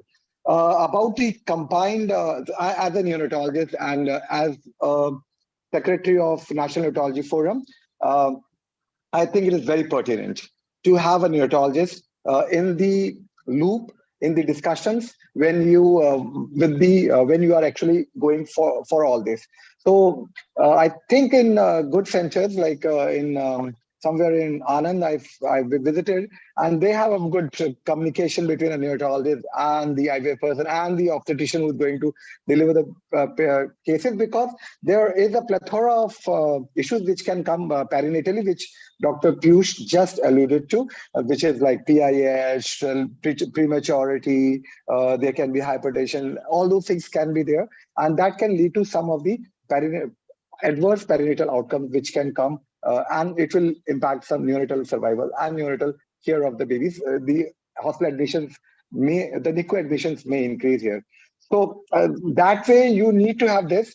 Apart from now that Dr. Rattan said, yes, there is a risk of genetic imprinting and all that, I think, which the IVF embryologist is going to tell certainly when they are going to do a PGD in that case, if it is required. But for a normal neonatologist to talk about a normal IVF where no PGD is being done, I think we are going to talk about prematurity, counseling, long-term outcomes. And I think in long-term outcomes, this is something, and we will allude to it later. The next question is So when I was doing my observership in Melbourne, so there we used to go to the family used to come, and gestation wise we used to give them counseling sheets that if the baby is born on this can be a problem. If the baby is born on 25 weeker, 27 weeker, 29, 30 weeker, this is this survival in our unit. This is the problem which the baby may come across, and the family has to learn from it. So they were kind of apprised of all this. They anticipated the problems, and I think that was done when a neonatologist was in loop when something was going on. I think that was called. About the second question, Dr. Ratna and Madam Madhulika Kabra Madam has already said. I researched and I found that there is no reason to do complete genetic analysis of all universal. It cannot be universal. There was one study where it was seen from China or somewhere. The 12 babies were all of them were done, and the outcome compared to those where there was no PGD was done was not very different. So if you do universal versus selective, but as far as our Act of 2022 is concerned, here it has been only mentioned. There are only three numbers, serial numbers, 1, 2, 3, and one there is a definition, one there is a whom it can be done. So there is only two things. When there is an inherited defect or the family has a genetic, there are some of them is carrier or there is a known chromosomal abnormalities in the family. In that case only PGD needs to be done. So denial is possible, and denial is no issues. Right. Thank you, Dr. Besh. So the next question is to Dr. Deepak, who is our medical legal, consultant, the person whom we look for when anything goes wrong in our profession. So, sir, is criminal use of assisted reproduction possible? So, we have seen movies like Shakini Dakini and, Midnight Radar, where girls have become victims and they have been objectively used for ovum donation. And what Dr. Kiran Agarwal also mentioned that, these babies were taken outside India. So do you think this kind of crime is bound to happen in near future? Good evening, everybody, and good evening, Dr. Himlata. Your voice was not clear to me, but I can understand, I can read what is written here. And we suddenly came from science to legality. And you have put a direct question, is criminal use of assisted reproduction possible? And a simple answer is yes. But I have heard so many discussions before the start of this webinar and in between also. Let me clarify a few things. That both the acts, ART Regulation Act and the Surrogacy Regulation Act, are almost complete.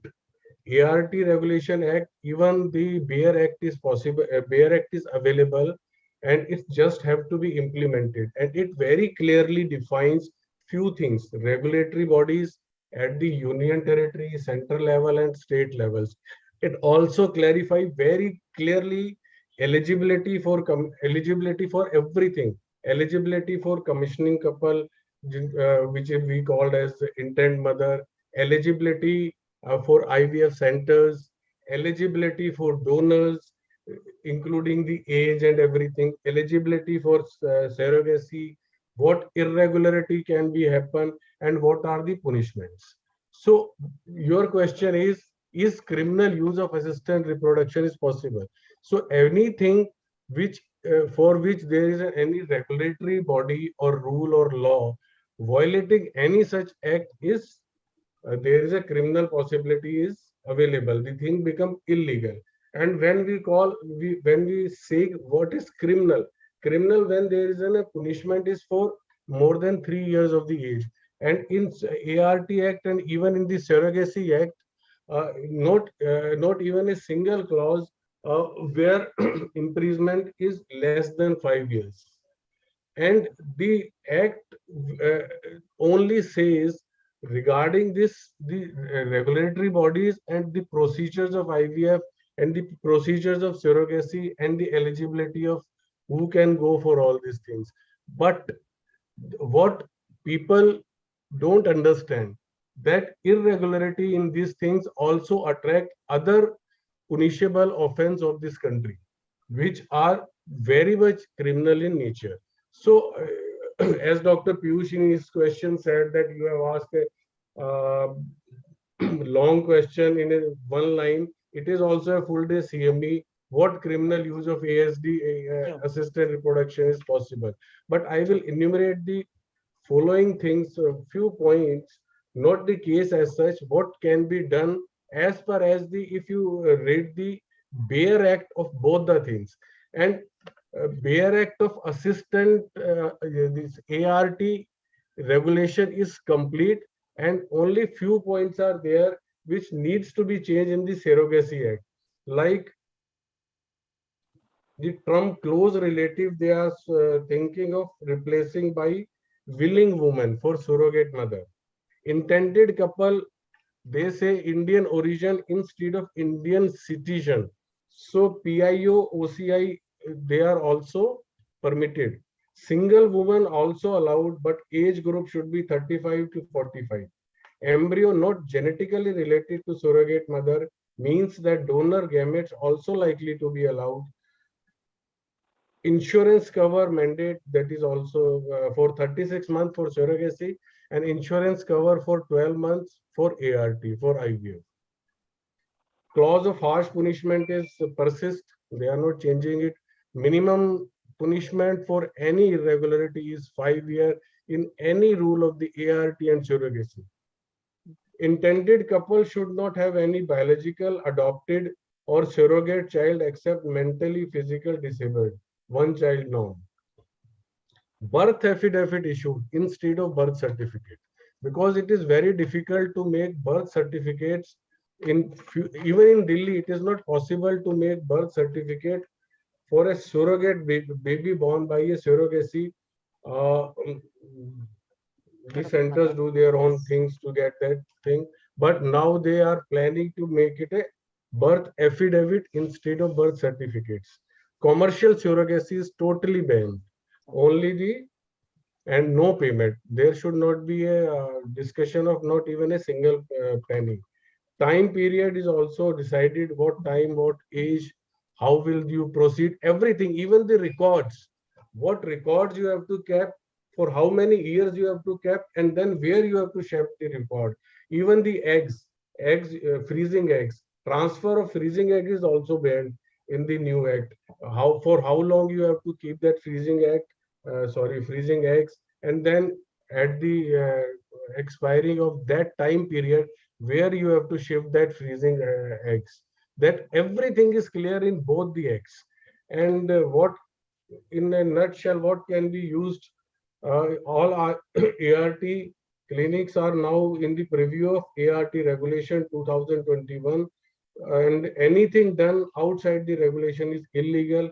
And for example, like sale of embryo, use of frozen egg, putting A embryo in B uterus, wrong selections, use of donor, wrong selection of the intended parents, wrong selection of even the criteria for what procedures you have to decide, and what counseling, as we are discussing, everything is very much clear in the act now.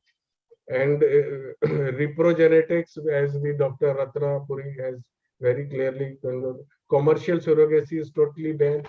These are the few examples. Exploitations of the commissioning couple and donor, false promises.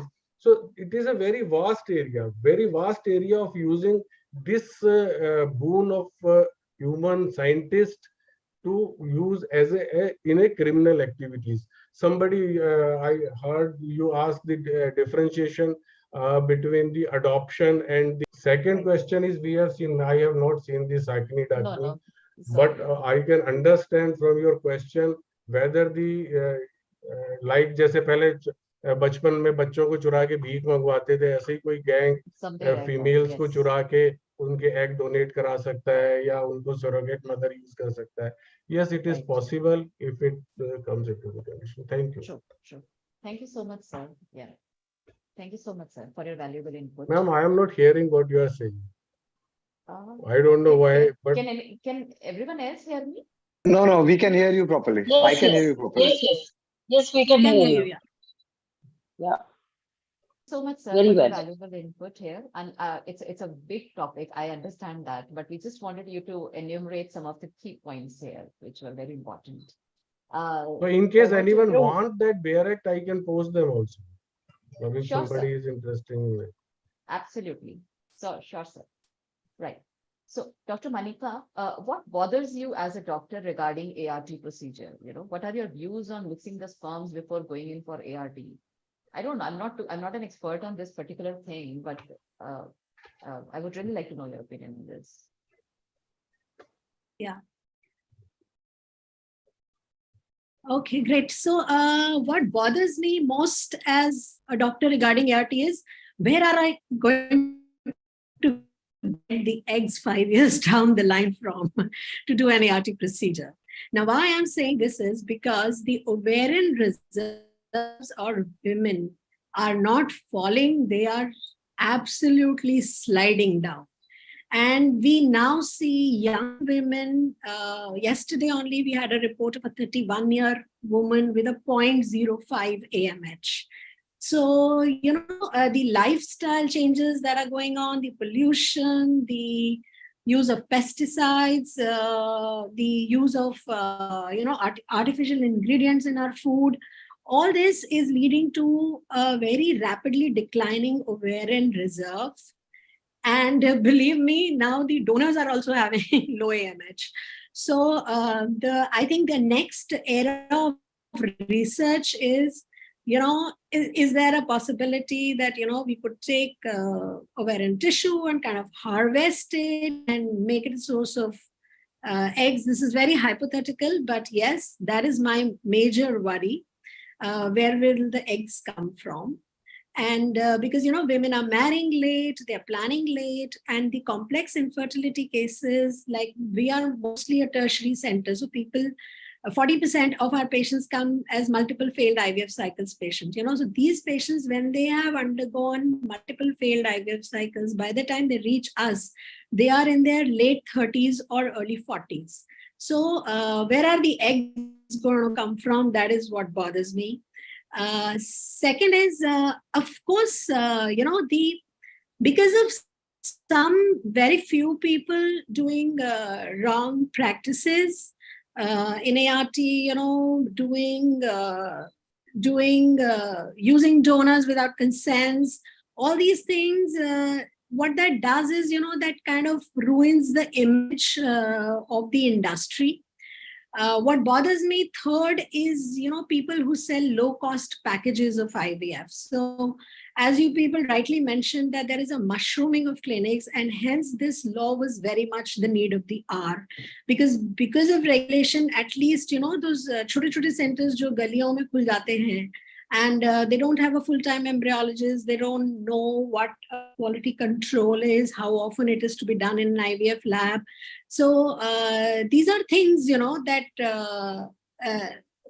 so what happens is that the image of the entire industry goes wrong. When you sell an IVF package at 60,000, 70,000, believe me, you can't even buy the raw material if you want to do a proper IVF cycle in 60,000. So how can you offer it? So that is one of my worries. What are my views on mixing the sperms? Well, I mean, in fact, Dr. Smita, if you remember, I didn't even understand the question. So mixing of sperms is a complete no. I mean, how can you mix sperms before going in? So if the patient has a total azoospermia, even then we do a lot of TESAs, testicular aspirations, and many cases we are able to find sperms on TESA and then use them. The use of a donor semen is the very last option. If the TESA also turns out to be negative, so before going in for TESA, we take a written consent from the patient that if your TESA is negative, what do you want us to do? Like, you want us to use a donor semen, or you just want us to leave the eggs unfertilized and not do embryo transfer at all? So most of the people I've seen that they agree to give a consent for a donor semen. And hence, if the TESA turns out to be negative, we go ahead and do take a donor semen. Of course, now, as Dr. Deepak very nicely pointed out, that the Act is very clear on most of the aspects. And so you are supposed to now source your donors, whether it's a sperm donor or an egg donor, from the registered ART banks. You just can't take them off the street. And the registered ART banks are supposed to screen them for HIV, hepatitis B, hepatitis C, treponema, all these things. And then they're supposed to be, maintaining the record, the Aadhaar card, the identity is to be maintained both by the clinic and by the ART bank. Now, why this regulation has come into place is, I will not name some chains who were, kind of taking one donor, making a lot of eggs, distributing it among, 5 patients. So this regulation came in like this. So now there has to be a 1:1 ratio. So one patient who medically is indicated for an egg donation has a very poor ovarian reserve, or I'll not go into the controversial area of genetic abnormality, but so most of the indication for egg donation is a very poor ovarian reserve. So if you have one patient, A patient with a poor ovarian reserve, there has to be a B donor for this patient only. So whatever eggs we make from this donor are to be used only in this patient and not anyone else. So there has to be a unique donor. Also, the law says that now you cannot donate more than once in your lifetime. So that is why I said, I don't know where are we really going to get the eggs from 5 years later. Yeah, it is about mixing of the sperm. So I think you kind of really explained it quite well, right? So, okay. Yeah. So, we are really running out of time. So we really need to hurry up with the answers now. Okay, sure. Thank you. Thank you, Dr. Manika, for understanding. Right. So why own donor not allowed, and why are they forced to use donors of ART center? And why is, the sex determination is done in foreign countries? Is there, any law which can prevent it from people getting it done from abroad and then coming back to India with the SD done already? Do we have anything like this? Yeah.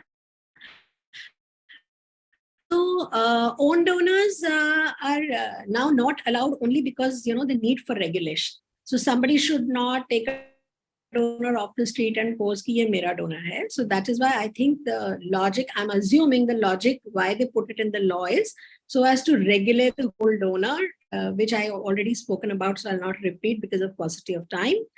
Sex determination in our country is an absolute no. It is illegal. We can't do it. Yes, people fly to Bangkok, they fly to Dubai, get that done, and come back with the pregnancies here. We have rich, affluent class doing it very often. There is no law as of now which can, which can prevent them from getting it done out and coming. As of now, no. Yeah. So probably Dr. Deepak can actually propose this, that something should be done about it. Yes. So, Dr. Deepak, over to you again. So, legal implications for the doctor if the child suffers from a genetic disorder.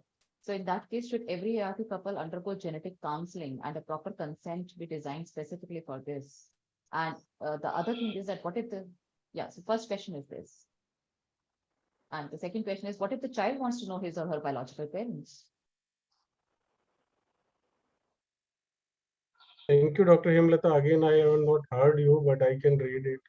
Legal implication for doctor if the child suffers from it is same as any other normal baby, and Dr. Ratnapuri and Dr.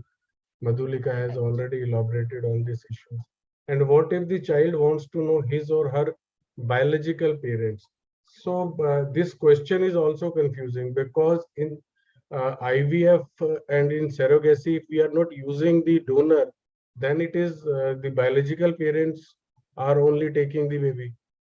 And in case we use donor, then also as per the Article 21 of the Indian Constitution, if parents or baby goes to the court and want to know the identity of their biological parents, it depends on the judge judgment whether he will allow it or not. But as per the new law of ART and surrogacy, it is mandatory for the government to keep record indefinitely for the donor, egg donor, sperm donor, or the surrogate mother.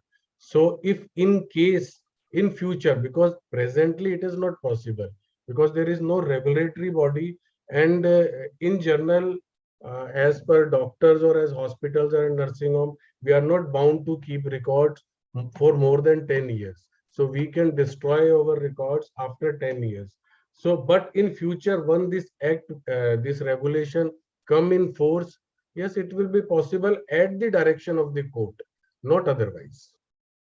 So this is exactly what we wanted we wanted to discuss at on this platform, that what are the rules, what are the laws, and yeah, is it possible for the audience? No, ma'am, didn't heard Thank you, you. sir. Yeah, thank you so much, sir. Okay. So, Dr. Ruchi, so what are the expected psychological outcomes for a child born to an unknown biological parent? Well, it's a huge question, big answers, but we'll really want you to just enumerate few of them because we're running out of time. Yeah, so I'll just say it in brief that, there are numerous implications, of course. In a lot of studies, we have seen neurodevelopmental issues, cerebral palsy, ASD, ADHD, intellectual disability, if we are comparing in studies, then the percentage is a little higher. And learning disorders, motor disorders, again, we have seen a slightly higher percentage. And particularly in the initial stages, the bonding, if we expect that the parents might not be able to bond well in the initial, the critical period of the child, the imprinting, the bonding has happened very well in a lot of families. In fact, parents, who have had babies through ART or even adopted or through surrogacy, they've had a very good bond with the baby in the initial years. But once the child reaches adolescence, so there have been a lot of conduct related issues. So a lot of conduct disorders, impulsivity related issues, personality related issues. Those are seen a lot in the teenage years for children. And especially, self-concept, the whole idea of identity is very disturbed and impacted if the child gets to know, not in a good way, that, not through direct sources, or, she suddenly gets to know that, this is the way I've been born. Again, that also becomes an ethical issue, which I think we'll be discussing later. So these are majorly some of the psychological outcomes or impacts on children. Yeah. Yeah, so as far as surrogacy goes, I think a lot of questions have been discussed and answered already. Surrogacy, whether a fashion statement these days or actual need, Dr. Manika had already answered that. I remember this.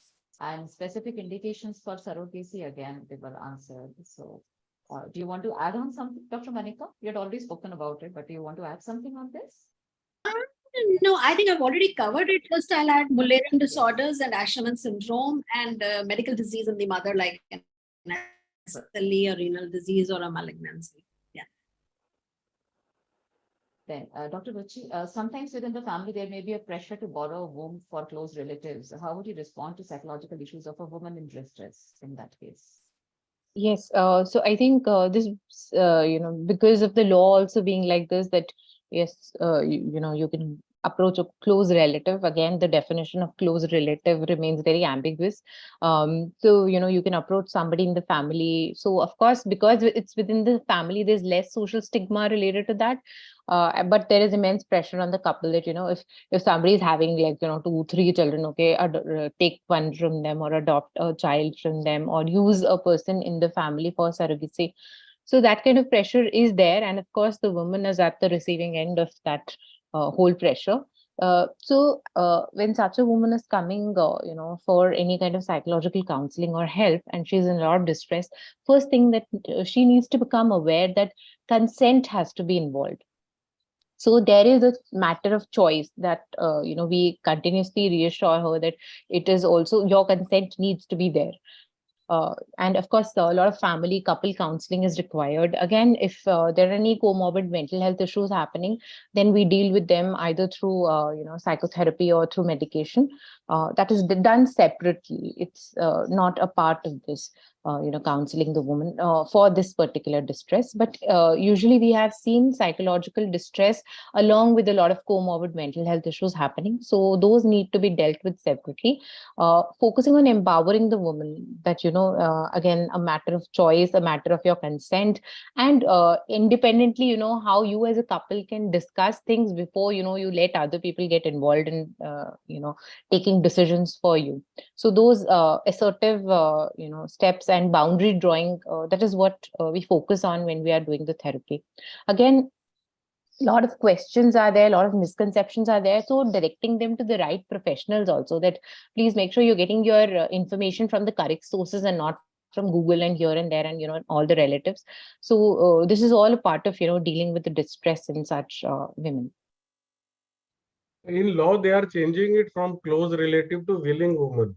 Okay. That is why it is, Even more ambiguous. We don't know who's willing, who's not. But yeah, so I'd like to just chip in here with Dr. Ruchi, you beautifully brought out the thing, because this is real time. We have faced real time cases.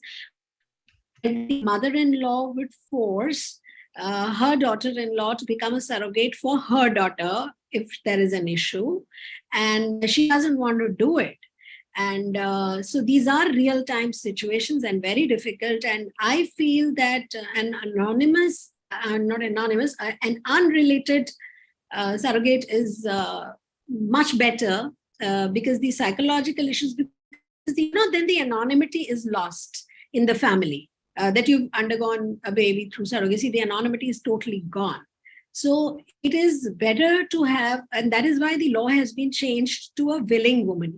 Anybody who wants to do it, the only thing is that who will do it without any commercial benefits for anybody. So that's how, yes. So that's how practically what the government has done. Exactly. So practically government ने ये law इसलिए लाया है, वो हमारे country में surrogacy को encourage करना ही नहीं चाहते. That's the bottom line. That's how it is. The whole idea of this question was this only, because when you do it within the family, then the relations break, and there's a lot of pressure on the woman. Yes. Whereas if you do it outside, then there is money involved. So how do you balance that? That's why the question was put to Dr. Ruchi. Yeah. So who can be a surrogate mother and right to privacy for a surrogate mother? Dr. Leena, can you please answer this question? Yes, so I think a lot of it has already been answered. Like we just mentioned that any willing ever married woman, that is the line that has been put in the Surrogacy Regulation Act 2021 between the age of 25 and 35. So this willing, any willing and ever married woman who has had her own child, she can become a surrogate. She can also sign up for surrogacy only once in her lifetime. She has to be physically, mentally fit. She is prohibited from providing her own gametes for the surrogacy by this act, and she should not receive any compensation for carrying the child in her womb, other than, of course, the necessary, insurance, medical costs, etc. And this insurance has to cover for a period of 36 months. So that should cover all, the pregnancy, the delivery, and postpartum complications, even death. All that has to be. And in addition, she's been, she has a chance to revoke her participation right up to the time when the embryo is placed in her womb. And should a need arise for the medical termination of pregnancy, and that also, as per the MTP Act 2019, she can terminate the pregnancy. So that is how the Surrogacy Regulation Act, the highlights are there. And finally, there is a district medical board that will, sort of issue an indication certificate in favor of, whichever the commissioning party is when the intended parents are of Indian origin. Say the mother is a widow or she's a divorcee, or the surrogacy is for charitable purposes, or, if it is being, to prove that it is not, to give a certificate that it's not being done for any financial gain. So the things I think are very, very difficult now. Surrogacy will now practically not be there because, like we just talked about, this ever willing, any willing. So if we don't want it from within the family, and there is no way, I don't think they're going to find it very difficult to get a surrogate who's going to do it entirely for altruistic purposes.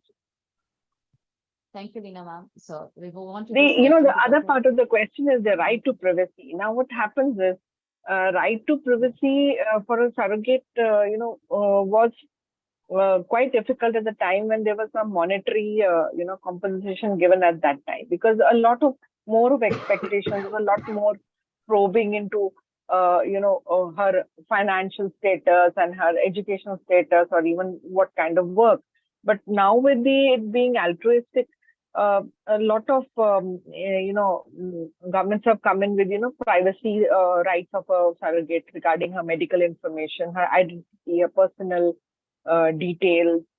So that is there. But like I said, this is again from government to government and from act to act. I think things are likely to change in the future. Dr. Hemlata, there are only 5 points in the BEAR Act. Married woman, age between 25 to 35 years on the day of implantation, has a child of her own, willing woman, not necessarily relative, not to provide on gamete, only once in lifetime, certificate, as madam said, certificate of medical and psychology fitness by an registered medical practitioners, must possess an eligibility certificate issued by appropriate authority and only for altruistic purpose, not for commercial purpose. So these are the prerequisite to be a surrogate mother. Yes. I just remember that while she can only undergo surrogacy once in a lifetime, but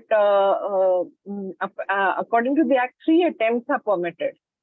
Especially if embryo transfer hasn't taken place. Number of attempts, yes, but number of attempts has to be prescribed in the certificate. Yes, it has to be mentioned there. She can go for 3 attempts, but become surrogate for only once in a lifetime. Yes. So in IVF technology, 3 cycles can be done on a surrogate mother, but only once she can. Yes. And certificate from the magistrate. 3 cycles can be done till she gets pregnant. Till she gets pregnant. Yeah, till the transfer takes place. Yeah.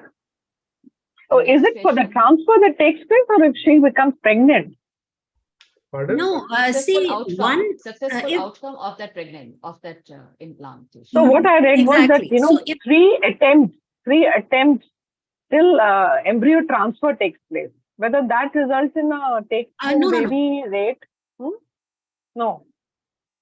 Yes, ma'am. Both things are the same. 3 attempts to make her pregnant.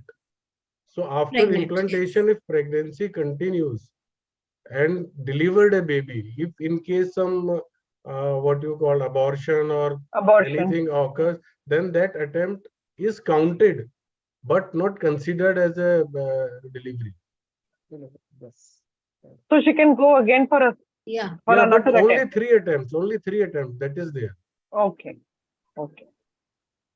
Question. So thank you, Dr. Deepak and Dr. Meena, ma'am. And Dr. Manika. I think that was a very nice clarification. I think. Thank you, Dr. Deepak. Thank you, ma'am. Perfect. As I said, he's very crisp in the law, so he's very well answered all the questions. Yes. So the next question is to Dr. Madhulika, but I think she has already answered this, that any risk of genetic disorder in surrogacy, we need to explain this categorically. So Madhulika, so I mean, in the traditional one, you will have where the surrogate is genetically linked, but otherwise it almost goes hand in hand with IVF, like the ART IVF, and the risk would be similar, as Ratna has very, very nicely elucidated earlier. So same risks, no added risk of surrogacy. Sure. Thank you, ma'am. Thank you so much. So the ethical issues and dilemmas in surrogacy, I think we have really discussed them a lot. So I think so Dr. Ruchi, can you just summarize in 1 minute, and then we move on to the medical legal thing? Yeah, so I'll just summarize it. First, the main ethical issues is, are we selling the baby and the female body, right? That's a big ethical issue. Again, perspective. Again, the willingness of the woman, that's a very questionable thing, okay? Because a lot of things can be bought and sold with money, including votes. So this is could be a part of it. Again, the genetic risks that we have already seen, risks to the mother, right? Weakening of the married couple, their relationship, that is also another big ethical issue, because if the surrogate mother or, having a child in a particular way, how it's weakening the relationship between the couple. Then, what if the baby is not being given up after the birth? If the mother decides she doesn't want to give it up, then what happens? It's a long legal battle, right? And postpartum issues in the mother. So grief for both parties, I think, even for parents who are not able to have babies and the mother who has to give up her baby. So there's a lot of grief involved there. Feeding issues with the baby, and eventually when the baby grows up, what if the baby did not want to be born through this way? So all these are the major ones that we have, I think, discussed. Yeah. Crisp and concise here. Thank you. So, Dr. Satish, so I'd like to add that sorry, please go ahead. Yeah, I just like to add that the law clearly states that so there is a huge consent that the surrogate mother signs, where she says that she will have no rights on the baby after birth. So there is a lot of clarity there. But ma'am, if we have seen this within the family, if it's within the family, Yes. who do you go and fight? Exactly. That's why I said that in the family is the worst idea. I mean, it's a battle forever. True. So, Dr. Satish, he's our esteemed dignitary, and he has a lot of, he's our medical legal, he's the secretary of the medical legal chapter of our IIP, Central IIP. So, Dr. Satish, we would like to know that what is your experience regarding the medical legal cases involving ART? Dr. Hemlata, as Dr. Manika rightly pointed out, law clearly says differentiate between surrogacy and a gestational surrogacy. In gestational surrogacy, the surrogate mother has no right over the baby. But in traditional surrogacy, she may put her claim to the baby. So gestational surrogacy is legal, and the traditional surrogacy is also illegal nowadays. Exactly, that's true. That's the final line, yes, between the two. So, Dr. Satish, so yeah, good evening, everyone. Good evening, sir. At the outset, I convey thanks to Dr. Samita and Dr. Hemlekar and team for giving me opportunity to participate in this program. And as a pediatrician, these programs are hardly discussed in our pediatric forum in conferences. And it was a great learning from the stalwart, and particularly obstetrician, they are the most involved. And before, Dr. Manika was telling that there is mushrooming of this center, and these guidelines have come from this Act 21, and they say level 1, only one doctor is sufficient. But if it is level 2, the MD, the should be PG with MD in obs and gynae, and she have experience of pickup of 50 ovum. These are in the guideline, and 3 years of experience under a training under some trained person. They should embryologist who should be qualified, either a postgraduate in, and it should be PhD. Okay, there should be andrologist also, and counselor also, and the andrologist should be MCH or DNB, and not less than that. So all this increase to the cost of these, this procedure or other thing, and this guideline that regarding this medical legal, the one court case, landmark judgment of the Supreme Court, there was Japanese couple. They wanted to have this, and as all of you know that in Gujarat, there is one district, Anandi Center, which is almost all family, they are doing this surrogacy before the law came. Very true. And this case was Baby Manji Yamada versus Union of India. And this couple, they entered and wished to have a baby in the surrogacy with this Gujarati lady. The couple went through this procedure, but they had some matrimonial discord in between that procedure. The father wanted to have, because he was a biological father, and they wanted to have this baby, can adopt this girl. But as per the Indian law, the court said that the single father cannot adopt a girl child. So he sent his mother. And this judgment of the Supreme Court was that Supreme Court held that surrogacy agreement was valid in India. And Supreme Court held that father was the genetic father of the child, and he was given the custodial right of the child. And there was one more recent case. And sir, in this case, Dr. Sharma, in this case, they gave the child to the grandmother. Yeah, grandmother. But he sent the grandmother along with that, because the father could not take, as per the law of the Indian Indian law. Other the case was a German couple entered into contact with a surrogate again in this, and this case was the Jain Balaz versus Anand, municipality in the Gujarat. And they were twins were delivered. The German couple was working in the UK, and they wanted the child and they wanted the passport, Indian passport to travel. Since their citizenship was being litigated in the court, that the passport authorities, they withheld the passport. In the Germany, the parents' state of the law was not valid, and German couple, they did not recognize surrogacy in Germany. The Supreme Court denied the passport, but on humanitarian ground, they granted exit permit to the child and decided to give the couple an opportunity to adopt the child and fight for their rights. So these are the two judgments in the court of law. And as per our latest this guideline, which by the Government of India, assisted ART guideline 21, I will read section 31, part 1. The child born through assisted reproductive technology shall be deemed to be a biological child of the commissioning couple. And the said child. Sir, you need to unmute yourself, Dr. Satish. Sir, आप mute हो गए. Phone is coming, yes. So, because in Hindu Succession Act, there was before this act that the child born of surrogacy and this ART, they were not given the right in the property. But now, after this act, section the 31, they will have same right as the natural child. And section 2, as Madam has said, a donor shall give all the parental right over the child and children which they have born from his or her gamete. So they have to give all parental right, although they are surrogates. And there are certain questions. What is the legal age for IVF in India? Yes, what is the legal age? Yeah, so a woman can undergo IVF till 50 years of age, and man. Yeah, right. So these are the 20, 21 they can have. Sir, for female it is 21 to 50, and for female men it is 23 to 55. No, sir, that is for donation of the eggs and the sperm. Donation for the eggs and the sperm. Sir, you are asking question or answering question?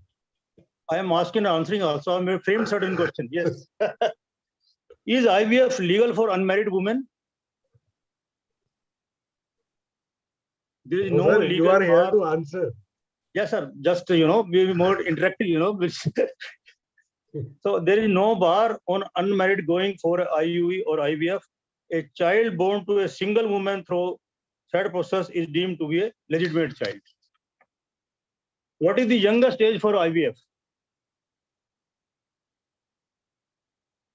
Because there are certain medical questions. A woman optimal and most appropriate age for IVF is 20 years and 35 years. So between 20 to 35 years. Even with ART, the likelihood of having a healthy pregnancy and giving birth to a living child reduces as the age advances, as in normal course, in normal delivery. A girl asked that, can I have IVF as a virgin girl? What is the law? While the woman in the study did not engage in ART, and it is possible to get pregnant without ever having a penetrative sex. So one could have, it is legal that a virgin girl can have, this is legal. Can I have IVF with a married man? Question. So under Human Fertilization and Embryology Authority, if a man is married or civil partner to the mother at the time of placing in her of the embryo or sperm and eggs, or of artificial insemination through a licensed clinic, then he is the father unless he did not consent. Sir, but now the things have changed. And I do IVF without husband in India. But I think the law has changed recently in 2023. Yes, IVF for a single woman is allowed. Hello? Surrogacy has restrictions. IVF is allowed. An unmarried woman is allowed to undergo IVF. Madam, you are not audible, with madam. a donor semen. Am I audible now? No, not audible. Yes. Yes, you are audible. Am I audible to the others?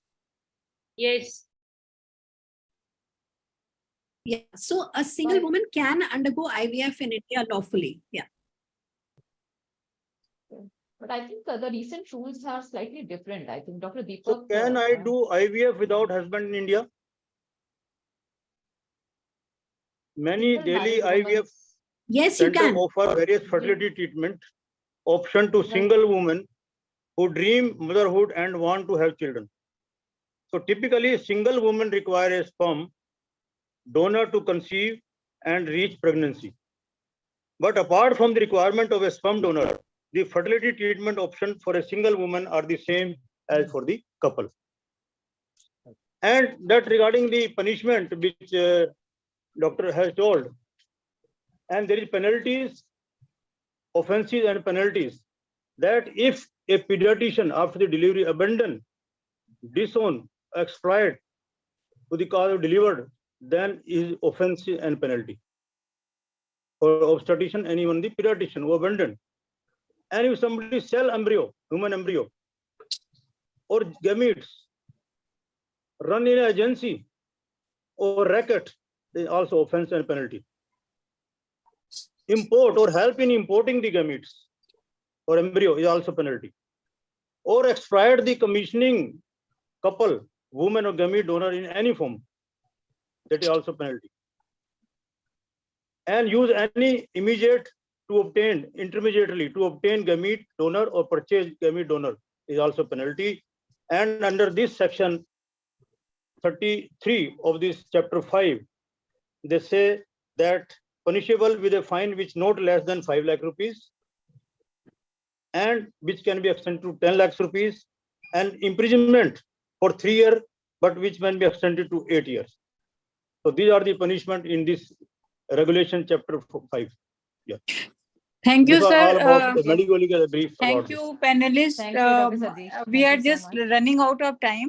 There are few questions from the audience, and one is from my side. Like I was just wondering, like Dr. Deepak already told, that if something happened, like if for a baby born by surrogacy and DNA cheating was done, and biological parents are not getting the baby with the same DNA, so then what is going to happen that baby?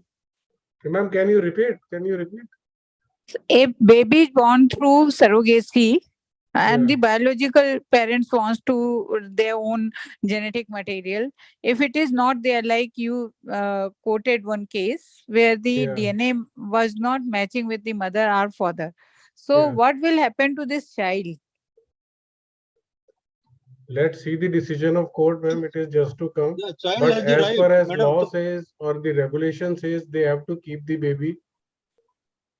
The thing is like his parental inheritance and all those things. Parents have to keep the baby, and all the parental rights. Babies born otherwise to a normal delivery are with the child, but the culprit will face the music. So babies' rights are there only. Yeah. No. Madam, this is well mentioned in section 31. This is well mentioned in section 31, part 1, about this, that the child will be treated as a normal delivery or normally born natural child. He will have all the right on the property and all other things. Okay, sir. And I want to ask from Dr. Rajesh Sharma, like he mentioned about his experience about the increased congenital heart disease in IVF children. So, sir. Hello. Dr. Rajesh Sharma. He left. Yeah. Okay. So, Dr. Smita, Yeah, yes, the that's true. literature does say that, you Right. know, there are increased chances of, you know, congenital abnormalities, particularly of the heart. But yes, at the same time, it is not very. But the absolute risk is low. So the thing is that the risk of congenital abnormalities, especially with ICSI, are higher. But then if, as ma'am has already said, the absolute risk is low. So though it is significant statistically. But what But there are few papers they say that methylation and all the DNA methylation and all those things can be found. So how it will convert into a disease? So methylation imprinting disorders are like, as Dr. Ratna ma'am has also said, and Dr. Madhulika ma'am. So it is about Beckwith-Whitman syndrome and Russell-Silver syndrome, Prader-Willi, and all these are methylation imprinting defects. So that Nordic study that we have all, that's the latest study that has come up. And it says that though the incidence of Beckwith-Whitman syndrome is slightly higher, but then the absolute risk is low. The number of babies, the actual number of babies are pretty low. So that's about it. Okay. And Dr. Kiran, if she wants to comment something, Dr. Kiran Agrawal, ma'am. Actually, why imprinting disorders happen? Because, the egg is being manipulated at the same time, and imprinting is a programmable function. So once the baby is reborn, the baby is being fertilized and all, the previous imprinting is erased. And a parent of origin, like mother's like suppose any gene which I received from my father, then probably next generation that is not treated as a father, that will be treated as a mother. So this all is being done at the time of infertility manipulation, and that's why they say that there are potential chances that this imprinting will be increasing. So that is the rationale. Okay, Dr. Latika, please take over now for the question answer, and then we'll go for a vote of thanks. Dr. Latika? Yeah, ma'am. Hello? Hello? Yes, we can hear you. Yeah, Okay. can you hear me? Yeah. Yes, we can. Yeah, there is one question. If any couple previous baby has genetic abnormalities, how can it be prevented in next conception? So this is one question that has been asked to Dr. Manika or even the Dr. Ratna, whosoever wants to give answer for the same. If there's a genetic abnormality in one baby, we have to understand what the genetic abnormality. Can you hear me? Yeah. Okay. We have to understand what that genetic abnormality is, because genetics is a very broad term. So it's just like if somebody has fever, we have to understand what the cause of that fever is. And once we are certain what the cause is, based on it, we get a recurrence risk. Because if it's chromosomal, parent's karyotype is normal, it's de novo, recurrence risk is small. But if it's autosomal recessive or X-linked monogenic disorders, the recurrence risk is high. Supposing the first child has an imprinting disorder, 99% the recurrence risk is low. So, based on the disorder, you define a recurrence risk, and then based on what the disease is, you can offer prenatal testing. Okay. Thanks. So I'd like to just add here and sum it up very clearly that as Dr. Madhulika and Dr. Kabrat already, Dr. Ratna had beautifully covered that, PGT or PGS is not a must to do for all IVFs. It is only to be done when there is a medical indication, like the question you asked, that if one of the parents has a genetic disorder. Now, do we do a PGT, PGS and correct this problem, or do we offer a donor instead? The answer is for genetic disorders which can be detected, as she rightly said, because all genetics is vast, all can't be detected through a PGS or a PGT. So like a thalassemia, cystic fibrosis, a sickle cell anemia, these are things which we can detect. There are not probes for every disease. So diseases which can be detected, we can offer to do a PGT or PGS, and hence before the embryo transfer. And for diseases where there is no way to detect them, or imprinting, which is extremely rare to happen again, there is no need. And otherwise, then you can offer a disease which cannot be detected, you can offer to replace the gamete with a donor gamete. But then you need the testing for donor. Testing for the donor also. Exactly. Yes. How do you know that? So on that, considering that the carrier frequency for certain disorders is higher even in our population. So suppose what if you're trying to escape from one disorder? Yeah. So what if you're escaping from one disorder and land up with the same disorder with a donor without testing? So that's another practical. Exactly.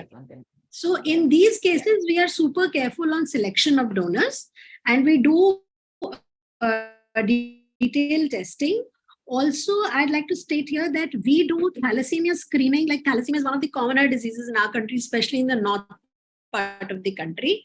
So for a donor, for each donor, we do a thalassemia screening, and we do a family history of genetic disease screening. These are the two which are very practical, and we always do it. Yeah, there are no more questions in the like a question answer group. So anyone who wants to ask a direct question, so either they can type it or they can raise their hand, or they can ask the questions directly, but probably all the questions have been answered in a very elaborate discussion in the whole session. So Dr. Latika, Dr. Kiran Agrawal is saying something.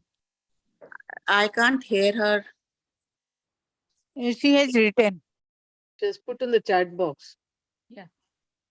Written that any legalities on breastfeeding to the baby by surrogate mother in the interest of the baby, can anyone answer? Okay, we don't allow it because then that, runs the risk of creating an emotional bond between the baby and the surrogate mother, unless the patient is the intended parent is very insistent. Then we would tell them to extract milk, give it, and then in the nurse would be given.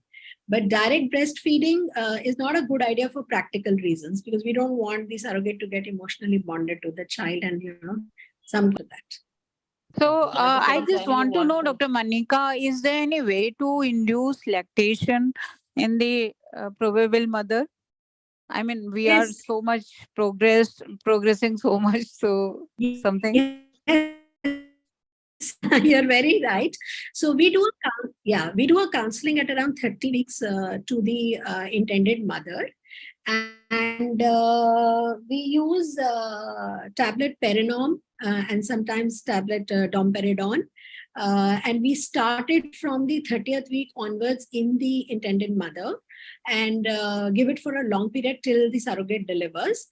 And but we counsel them that in about 40% of the cases, lactation will happen. In 60%, it will not. So we tell them, if you want to try, you can have this. So we do our lactation counseling there, and we start it. Sometimes it works, sometimes it doesn't. There are concepts of human milk bank, Dr. Manika. Yes, human milk bank.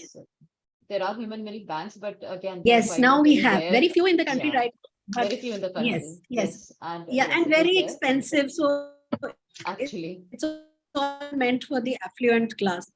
Actually, then there is another thing that, when the surrogate mother is expressing the milk, because this was something I actually found and I saw myself. So when the surrogate mother is actually expressing milk and giving it to the intended, parents, then they are directly involved in the care of the newborn. So that kind of builds up. So at the same time, you're moving away from the surrogate mother and bringing the baby closer to the intended couple, so that they understand the dynamics, that bonding, that dynamic start building up while the couple is in the hospital. So that's important. Yes. Okay. True. That's very true. Yeah. Okay, Dr. Latika, any other comments or questions? Right now, there are nothing in the chat box and in the question answers. Can I say one thing? Yep. Yes. Okay, so I'd like to say that this discussion was very relevant in a forum dominated by pediatricians, because really pediatrician is the sufferer in ART babies, because they deliver prematurely, they have problems, and we deliver. I have to face it. Congratulations. I'll tell you, when I did my thesis, I was a pediatrician. So, at that time, my perspective was different. Now that I'm a geneticist, my perspective is different. Now that I'm dealing with IVF centers and all, so my perspective, there's a whole transition that I can see right now. What is really happening? It's not easy, easy. We deliver it and we dump it on the pediatrician. I know. Poor guys, they have to handle it. So I can feel that pain, Dr. Piyush. Dr. Piyush, I can understand because as a pediatric cardiologist, we get those kind of patients. There is a discussion in the hospital and at the home also. If it's a very precious baby that has been conceived after a lot of effort, the first thing when I get home is that उस बच्चे का क्या है, उसको तो बचाना ही है. So it is like a task at home also. So I really want to now wind up this session and thank you everyone. I am not naming everyone because all the eminence name and we we all remember all of you. First of all, I want to thank IAP Women Wing National Office Bearers, Dr. Hima Bindu and all they joined us. Dr. Delhi IAP. They all joined us and they supported us 100%. Unipath, thank you so much for helping us out. And besides the Sushi from the IAP office, he has actually developed so much and he is taking care of all those things. And there are few things we have to remove. Sushil, before keeping this discussion on the YouTube. And my whole plan B was, which will be activated if many people are not joining, then this discussion should be on YouTube. And that is why we didn't accept the Zoom platform from anywhere else, but from the IAP Delhi, because they have YouTube channel also. Besides, ma'am, we plan to have many perinatal issues and maybe pure hardcore genetics to few of the hardcore genetics. What does it mean? Different kind of test and all those things. So everybody, the pediatrician should understand, because in the MBBS level and the postgraduate level, the genetics was not so much evolved, what we are looking at right now. So I think, and there is lot of scope. I think people should have a genetic evaluation for various things. Like in one of my cases, dilated cardiomyopathy is a rare thing, but still I found almost 3-4 patients who had DCM and they had positive genetic aspect, genes positive, and one of them, even grandparent has same disease what the grandfather has same disease what actually the daughter had. So this is the kind of link we are looking at, and we should actually take care of these aspects. This is very important. So we are going to learn more, and all the panel, our Dr. Ratna, Dr. Madhulika, and Hemlata, everybody, Dr. Manika, and I will keep on coming back to you people actually for the various things. And someday maybe we have some physical meetings also. Thank you, Dr. Himabindu. I will keep on calling you for such kind of meetings. Yeah. Madam, one thing I would want like to just add here. one line. Can I just appreciate all of you? Excellent, Dr. Smita, for actually picking up this issue. The topic is so interesting and it was so absorbing. I was sitting through the last 2.5 hours and it's so nice to see all of you physically on the virtual platform. Thank you. It was such an excellent discussion, and actually so much we need to do in this front, and IAP Delhi can take lead and will definitely collaborate. If somebody gets this idea to do something in this area, we can get this program close to the community. Thank you. Okay. And Dr. Deepak, what you want to say?